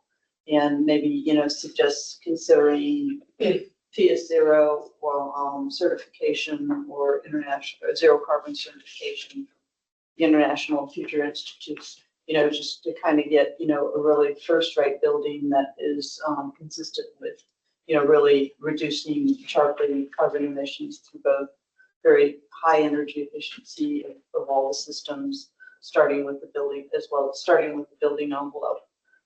And then, you know, one of the key is looking for alternatives for resistant hot water heater. Again, I understand there's constraints doing it in unit. You might want to actually look a little bit, is there actually, you can now get systems that are tankless, centralized systems that are heat pumps, which, you know, kind of give you a little bit of extra room in unit by doing those. You obviously your engineers would have to look at them, but you know, as an alternative to the heat pump boiler systems, which do take up a lot of room. But again, heat pumps are going to be hot water heaters, much more efficient than the resistance. And again, you know, we're going as much towards energy efficiency as all electric. Were you planning on-site solar or for the solar requirement? Or were you just going to do off-site? Yeah, not at present. We don't have it plans to put on the roof, so we'd be fine. Okay. And the other, actually, because I know we're getting short, is actually, are you looking at deconstructing the building and recycling and reusing the building materials from the existing building as part of the way of really diverting from landfills? I mean, as a part of the demolition plan, I mean, there will be remediation of any contaminated materials. We're going to look to recycle the concrete and the rebar. We're reusing the garages. You know, the two largest producers of carbon are Cal's concrete. So by reusing the garage, we're greatly reducing it. Yeah. Since we're not going vertical with concrete again, the concrete that we're gonna bring offsite will be brought to a recycling facility to reuse. So do you have a percentage of what portion of the materials from the existing building will be diverted for reuse or recycling? We'd have to get back to you on that, but we'll study that. Yeah, and I want to follow up on that too, because this was something I brought up with you guys when we first met before the SPRC process. You know, I just went through and we closed our office building down and we put things out for people to come and get stuff. As much as you can do to repurpose the things that are in there, that less goes to the landfill, your grandchildren are gonna appreciate that. So I would encourage that. Also, being on the site today, as I mentioned, there were 2 Japanese maples on the side there that are small enough that I would say you could put out, maybe find an arborist who wants them. They're very expensive. They are invasive, but they're very expensive. People steal them off of lawns. And I'm wondering if the trees that are on the Wakefield side, which appear to be newer than older trees, they may still be such that somebody would come and actually take them versus just throwing them away somewhere. So a much better, beyond required look at this, if no more so for thinking of the future that we all want to leave for the people that, you know, come after us. So I would appreciate that. So David, you had a comment on sustainable design? I did. Dark sky. I go the whole hog. Everything. Color intensity, color temperature, direction, shielding, everything. Over bright light is less safe and less secure because it blinds people and creates glare. And of course, we all know about what it does for kids and people in terms of stress and of course wildlife. And who knows, being right there at the end of Fairfax Drive, some of your residents might actually be able to see some stars too if you keep that light where it needs to be and only where it needs to be. And of course, it's cheaper too. So that's one pitch. Second is on bird-friendly glass. The standard is 8 to 36. That's not enough. It won't be the standard in the future because they're going to change it. If you, for cost reasons, have to make decisions about more than 8 to 36, put it all on the park side. Because that entire wall is where the biggest mature trees are right now. And it's where the open space is, and it's where the attraction for wildlife is. And that's the highest risk area for migrating birds. And so then all the people that are lucky enough to have a place on that side will be able to see them without having the accumulation of corpses on their balcony. So it's good. Now, as far as the biophilic, you know, there's connections with organic nature, of course, but there's also you can have biophilia with analogs of nature, like casting patterns into concrete, putting patterns into balcony railings, things like that. And so when you're thinking about how to navigate that, the constraints that you have with physical space, natural space, and creating a biophilic environment for residents and for passersby, there are ways you can do it that might be called architectural decorating, but do it with organic natural themes.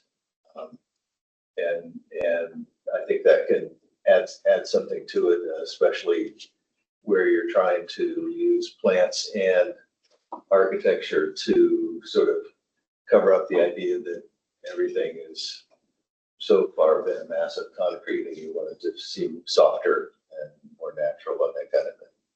So, that would be good. Great.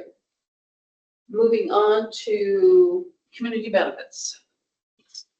Yeah, I was looking at what what's saying, because my representation, I guess, on this board is to be on the Parks Commission, and one of the things it mentioned was potential financial contribution to enhance Ballston Wetland Park. You know, I'm generally skeptical of community benefit agreements with narrow exceptions for things like mega projects, because when you look at what community benefit agreements fundamentally are, it's the developer pays out a portion of money to a fund in exchange for goodwill between them and local neighbors in order to get the right to develop. Now, before living here, I used to live in Chicago. People have the presence of mind to simply call it what it is, which is a bribe. Now, it might not be going to individual local politicians' pockets or any of our pockets, but at the end of the day, you are giving money to a fund for goodwill. This is not something that's part of mandatory development charges. This is not something to offset the impact of the project. This is just giving a fund to provide goodwill to the local government. And I don't think that's something we should be necessarily endorsing. I can understand a major stadium project or something like that, giving a bunch of money to a transit network to better accommodate transit expansion to the area, but those are narrow examples in very large impact situations. This is a housing development, like many others in the Arlington area, and we should not be normalizing the idea that we're giving financial contributions to enhance the parks or enhance XYZ. If there is an impact on the park and there is encroachment, I can understand financial contribution to accommodate impact. But the idea of giving a financial contribution, I'd say we should generally push back against that, because we should not be normalizing legalized bribery. So that's my take on it. Okay, appreciate that, Jared. Yeah, so, you know, I understand, I appreciate the perspective, and I joined the Planning Commission 2 years ago. Oh my gosh. I was on the Housing Commission for many years. So community benefits, please, more affordable housing, really expensive to develop. It's going to be way more impossible to develop affordable housing. A lot of folks could say it's only going to be a few units. Each of those units is incredibly critical to each family who can get it in that corridor. But to respond to the last comment, I get that sentiment. I fundamentally disagree with the idea that it's bribery. We've had a long history of success with community benefits, which are really to mitigate, right? Mitigate impacts, right? And we're thinking about different things here. I would advocate for housing, but certainly I think other folks can reasonably think about, you know, public art or contributions to wetlands or other kind of localized impacts. And so I think that's a conversation that can be continued, certainly with the county board, as we think about kind of our larger scale efforts. But, you know, fundamentally, this is a site plan. It's one project. These guys are coming in with set expectations. You know, they're trying to beat it. So I really think that's a conversation probably more appropriate in the general sense for our board. Okay. Yeah, affordable housing. I agree with Eric. We need it. This is a large development. It's walking to the subway, walking to supermarkets. It's a great place for it. So if we can get on-site units, that's the affordable, that's the benefit I'd like to see out of this above anything else. Yeah, and so can I just ask Matt, will you, when you come in front of PC, will you have at that point determined how many, if you'll do any on-site, whatever? We would really like to see that. It would definitely be the goal. That conversation has started. I know. So, you know, as we've got the numbers as of late last week, so we're starting. Thank you. I appreciate that. Yes, Meg. Are you able to give us an understanding of what the numbers you're looking at and floating by are? Percentage-wise, even? Mine. I mean, so the way Arlington values community benefits is effectively looking at how many units do you have to earn, how big are those units on average, and then what's your cost per square foot. And that kind of multiplication ends up where your bucket is. I believe, if I'm not mistaken, the value of that package for what we're trying to earn over and above LEED is just over $2 million, if I'm not mistaken. So it's incredibly helpful So, from a site plan review committee perspective for us to be able to weigh in on considerations like that. Whereas our members of the Planning Commission are incredibly skilled at what they do. but members of each individualized commission is heavily focused in their individualized capacity. And so having those members here at a site plan review commission would enable us to gain an understanding of the value of this project. So I would just encourage the next time we go through this process, having those numbers during site plan review committees is vital. Yeah, I will say, we don't just come up with the numbers. I We have to understand that. go- I we know have they're to a go- calculation. Yeah, well, no, it's not just that it's a calculation. We have to go get an appraisal. Yep. That takes several weeks to do. And so, until we get those numbers, until the county agrees with those numbers, we don't have them to bring to be taking. big Sure, guesses. and I completely understand that. I also know that I've sat on 5 other housing projects like this where I've been able to see the numbers. And I've been able to see my fellow commissioners who are part of the housing commission be able to comment on that. Sure, yeah, and we, like I said, we have the staff numbers that they agree with. I think the value of the units would be approximately 7 at this point. And that would be based on 1 bedrooms from what I've seen so far. Okay. That unit mix could possibly change because Sure. the county has a tradition of like greater bedrooms over, sheer volume. Yep. So those are all things that we're starting to work through. Okay, quick, Eric. Oh, Then 20 seconds of context. So there's an affordable housing subcommittee through the Housing Commission. May 20th is the next meeting. Anybody's welcome to attend. It's a virtual meeting looking at this, the ordinance, which is a formula like Matt was saying, right? Basically, been doing this long enough. It's a formula that's fairly prescriptive, but like Matt was saying, there's a little bit of wiggle room in the negotiation. There's the bedrooms, there's all that. But we're pretty much bound to that. If you don't like it, come to the subcommittee meetings. There's going to be recommendations made, but we kind of have to live in that box. Great. That's it. Okay, Tinley. Also want to plug on-site affordable housing. I also want to encourage you to do family-sized units, so 3 bedrooms. I know a lot of times we just talk about the number of units, but I think when we have 3-bedroom units, you can actually serve more human beings, including children. So I personally think of the number of people that we're serving as being more important than the number of units. So family-sized units would be great on-site. Michael. Yes, I want to reiterate, as the Budding Civic Association president, we have voted that we want you to provide units, not just money for affordable housing. It's very important to us. In our area, we have lost affordable housing due to new development and the tear down of formerly affordable apartments in a number of locations. And then we have found that very deleterious to our community, to our schools, and our community organizations in this Ballston, Mike Waycroft, Woodlawn, Tara, John and Langston area. So we find that extremely important to do. The point on family housing, we have seen it, and I have sat on the APS Budget Advisory Council with Matt DeFerranti. People can't afford the $2.5 million new homes in the area. You need to be extremely wealthy to afford those. And families are moving into very small apartments that they really don't fit into. So providing family housing, we made that point for the Holiday Inn redevelopment. We did not really get what we would like to see there, but I think family housing and affordable housing for workers and I must say more than just workers, firefighters, police officers, our teachers in Arlington County that can't live in Arlington County. That is extremely important to be able to provide. And I think it is a social benefit that we are losing in the county right now. And it's not always about making money. Okay, I am going to just ask one question. So Walter, down there.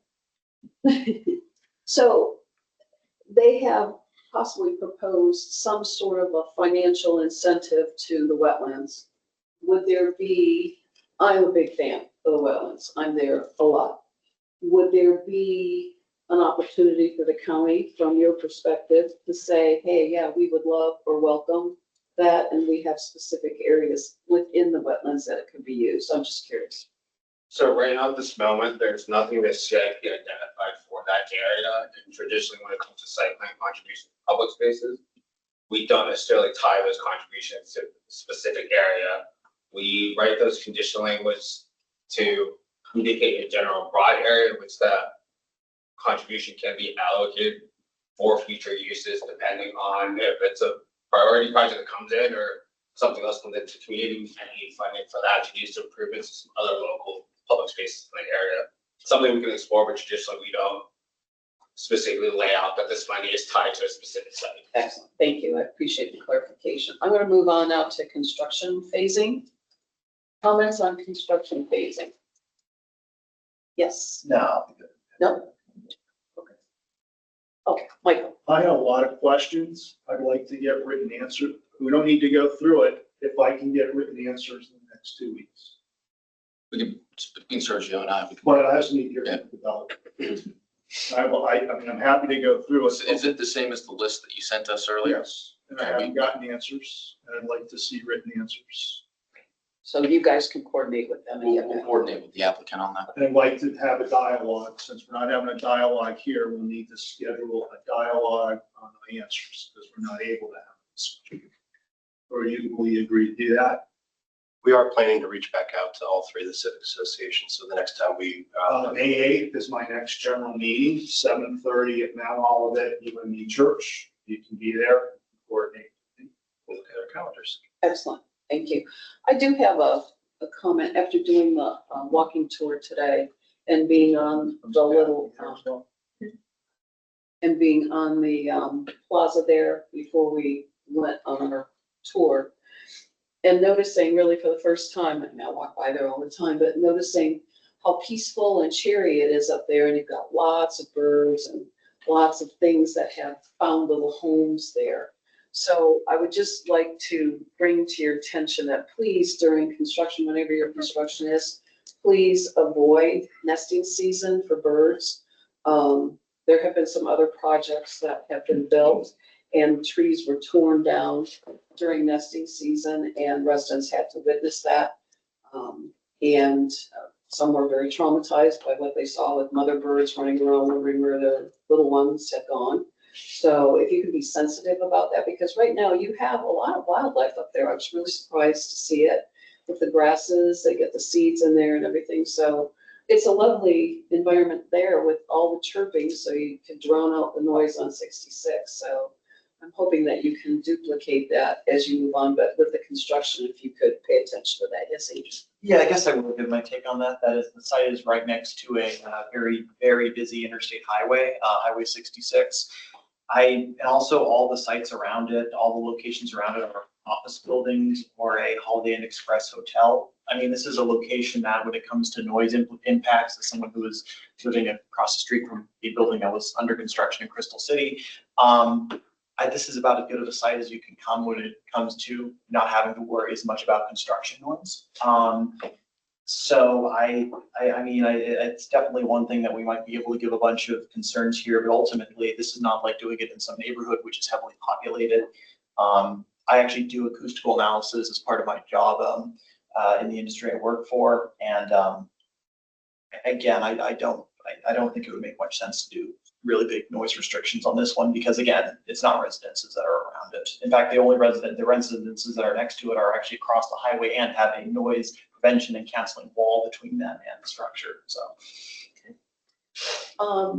I am going to move on to then project recap, and tell me, since we weren't able to get that one comment in, you can throw it in at this point. So just moving forward, Tony, and we'll go around the room.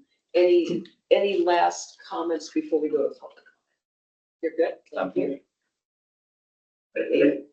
We'll get to you. No, I have another, just jump. Going around. We're going around now. Okay, so David, anything for you? No. Jill? Just, encourage you to make the most sustainable, carbon neutral building you can do. And one thing I didn't mention, it would be very helpful to do a life cycle assessment.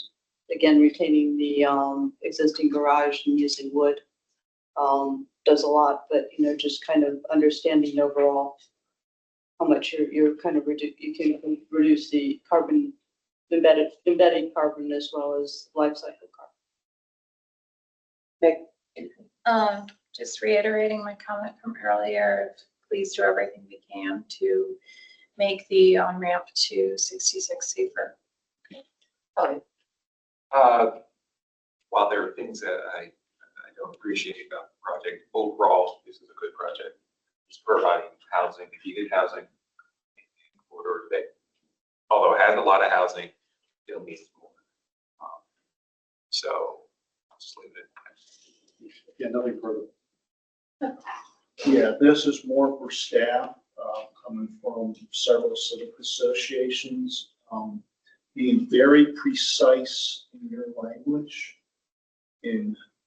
Because one of the things, and this has come up before the board, if you don't use precise language, specific language, and give references to potentially ambiguous terms, it leaves it open for the developer to go to the zoning administrator and make changes without any public comment and no public knowledge.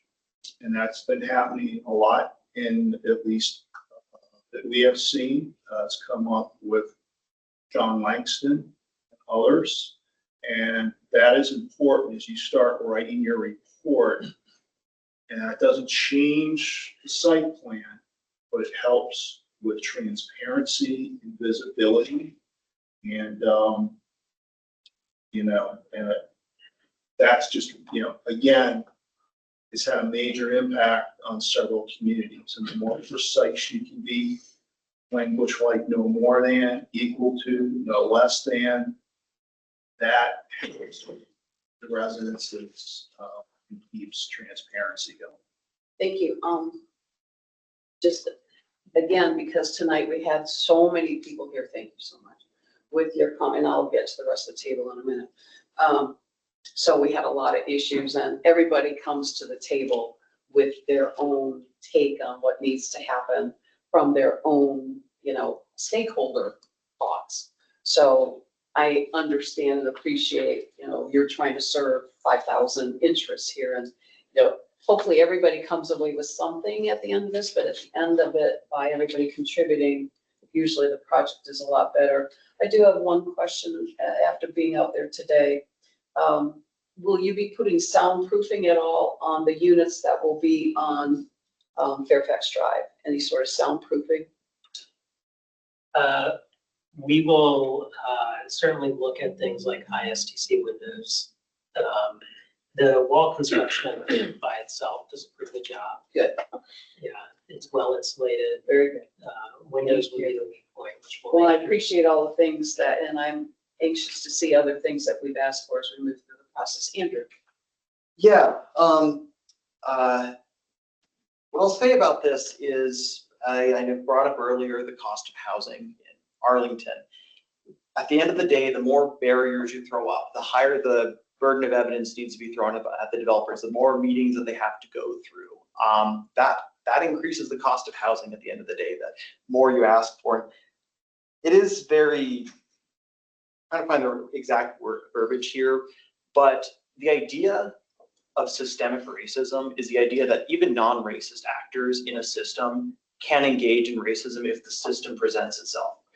We are a nearly all-white committee board that is not even fully representative of Arlington, who are demanding every last bit of detail about a new housing project in an area with a severe housing shortage. This is a no-brainer project. And while we don't have discretionary approval or denial of this project, the fact that they have to run this whole gauntlet is very indicative of how Arlington got as expensive as it is now. We've asked everything from dark sky compliance to materials compliance to facade articulation to breaking up the massing. I could keep going on and on as the pages that I filled out about all the different questions, but at the end of the day, this is a good project, and everything we are doing to try to ask for a little bit more information here and there is not helpful for the future residents of Arlington. It's not helpful for current residents of Arlington. I know that Arlington has a public process like that was created by elected officials, but we need to be very aware of kind of what our role and what our status is here, and we should be very conscientious about the fact of, are we just Are we just demanding information for ourselves, or are we trying to do something to overall benefit the community? And sometimes I feel that the barrier is a little bit gray in some of that, and sometimes I think that's crossed. So all I'm gonna say is that this is a good project. I know many people, especially people on this board, really do care about their communities, but I do have to wonder, some of this borders on concern trolling. Some of it is you make up the own reasons to try to demand more information from a project as a part of a way to oppose development. So again, thank you. And I really do appreciate this project, guys. This really is a good project, and I'll leave it at that. Thank you. Eric? No, just great project. You hear all the questions and whatnot, but it really is great. I mean, it's housing where people want to live. So that's great, and appreciate you moving forward, the current environment. Hopefully things are okay. A lot of things out of our control, but I do appreciate it. We need folks willing to come in and take a risk. And so excited to see what you guys do. Thanks. And last but not least, we do have one public comment. I'm sorry, Kate, did you have any, Kate, do you have any? Everything's been said. It's mainly, I want to understand the next steps. But Very thank you. Thank you for all this. You're welcome. Thank you. Eric, do you have any last comments? If so, unmute yourself. No, I don't. Okay, thank you so much. Elizabeth, do you have any last comments? If so, unmute yourself.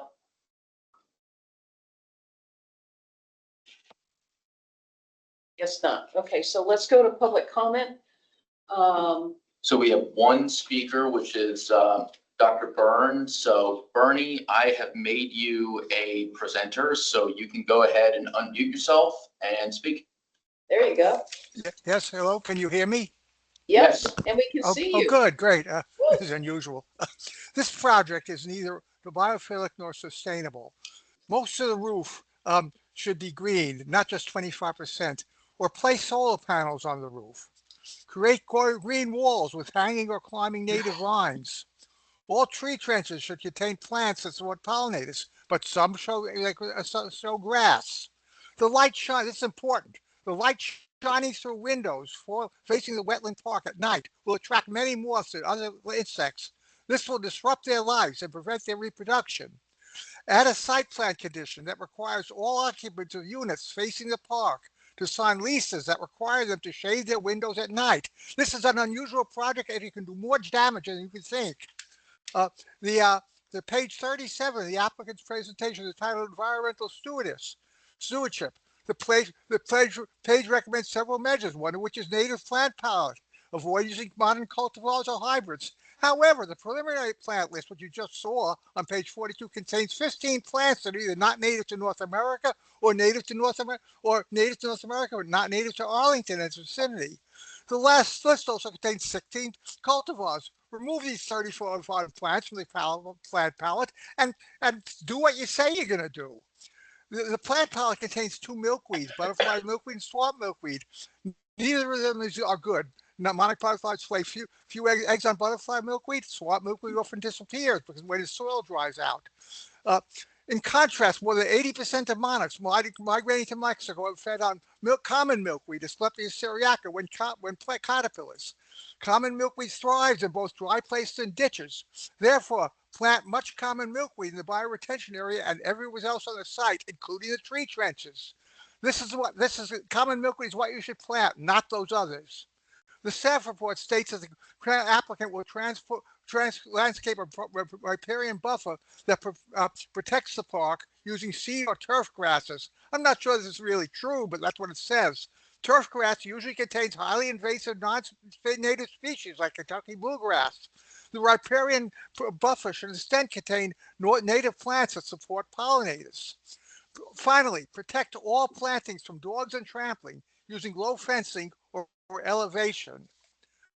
Thank you, but there's a lot of points here. I'll be sending a more detailed set of comments to the applicant. Thank you. Appreciate your comments. And on that note, I will just say if the applicant could go back to the list that they were kind enough to put in the slides, just make sure that everything there is native to Arlington and that we have common milk and those things. You know, caveat. We didn't move this to people. I understand that. I appreciate that. Again, I think there were so many. I was at an SPRC the other night where we were begging for quorum, and tonight we got it all out in spades. So thank you so much. And again, I know all of you represent various stakeholders in the community. Your participation every time makes these projects better in the long run. So thank you all very much for your time tonight and your extra time. And some of you asked for additional information. I will work on that, tallying that, and getting that to you. Sign in. Yes. And additionally, as there are project updates, as we have a board date scheduled, I'll send out emails to the whole group so you're aware of the time. Thanks. And Matt, if you just send out any written comments to that, can I send it to the whole committee? Yeah, or you can send it to me and we'll get it. Yeah, well, no, it's just because I think a lot of us can do it, but if we didn't put questions. Oh, yeah, sure. Good job.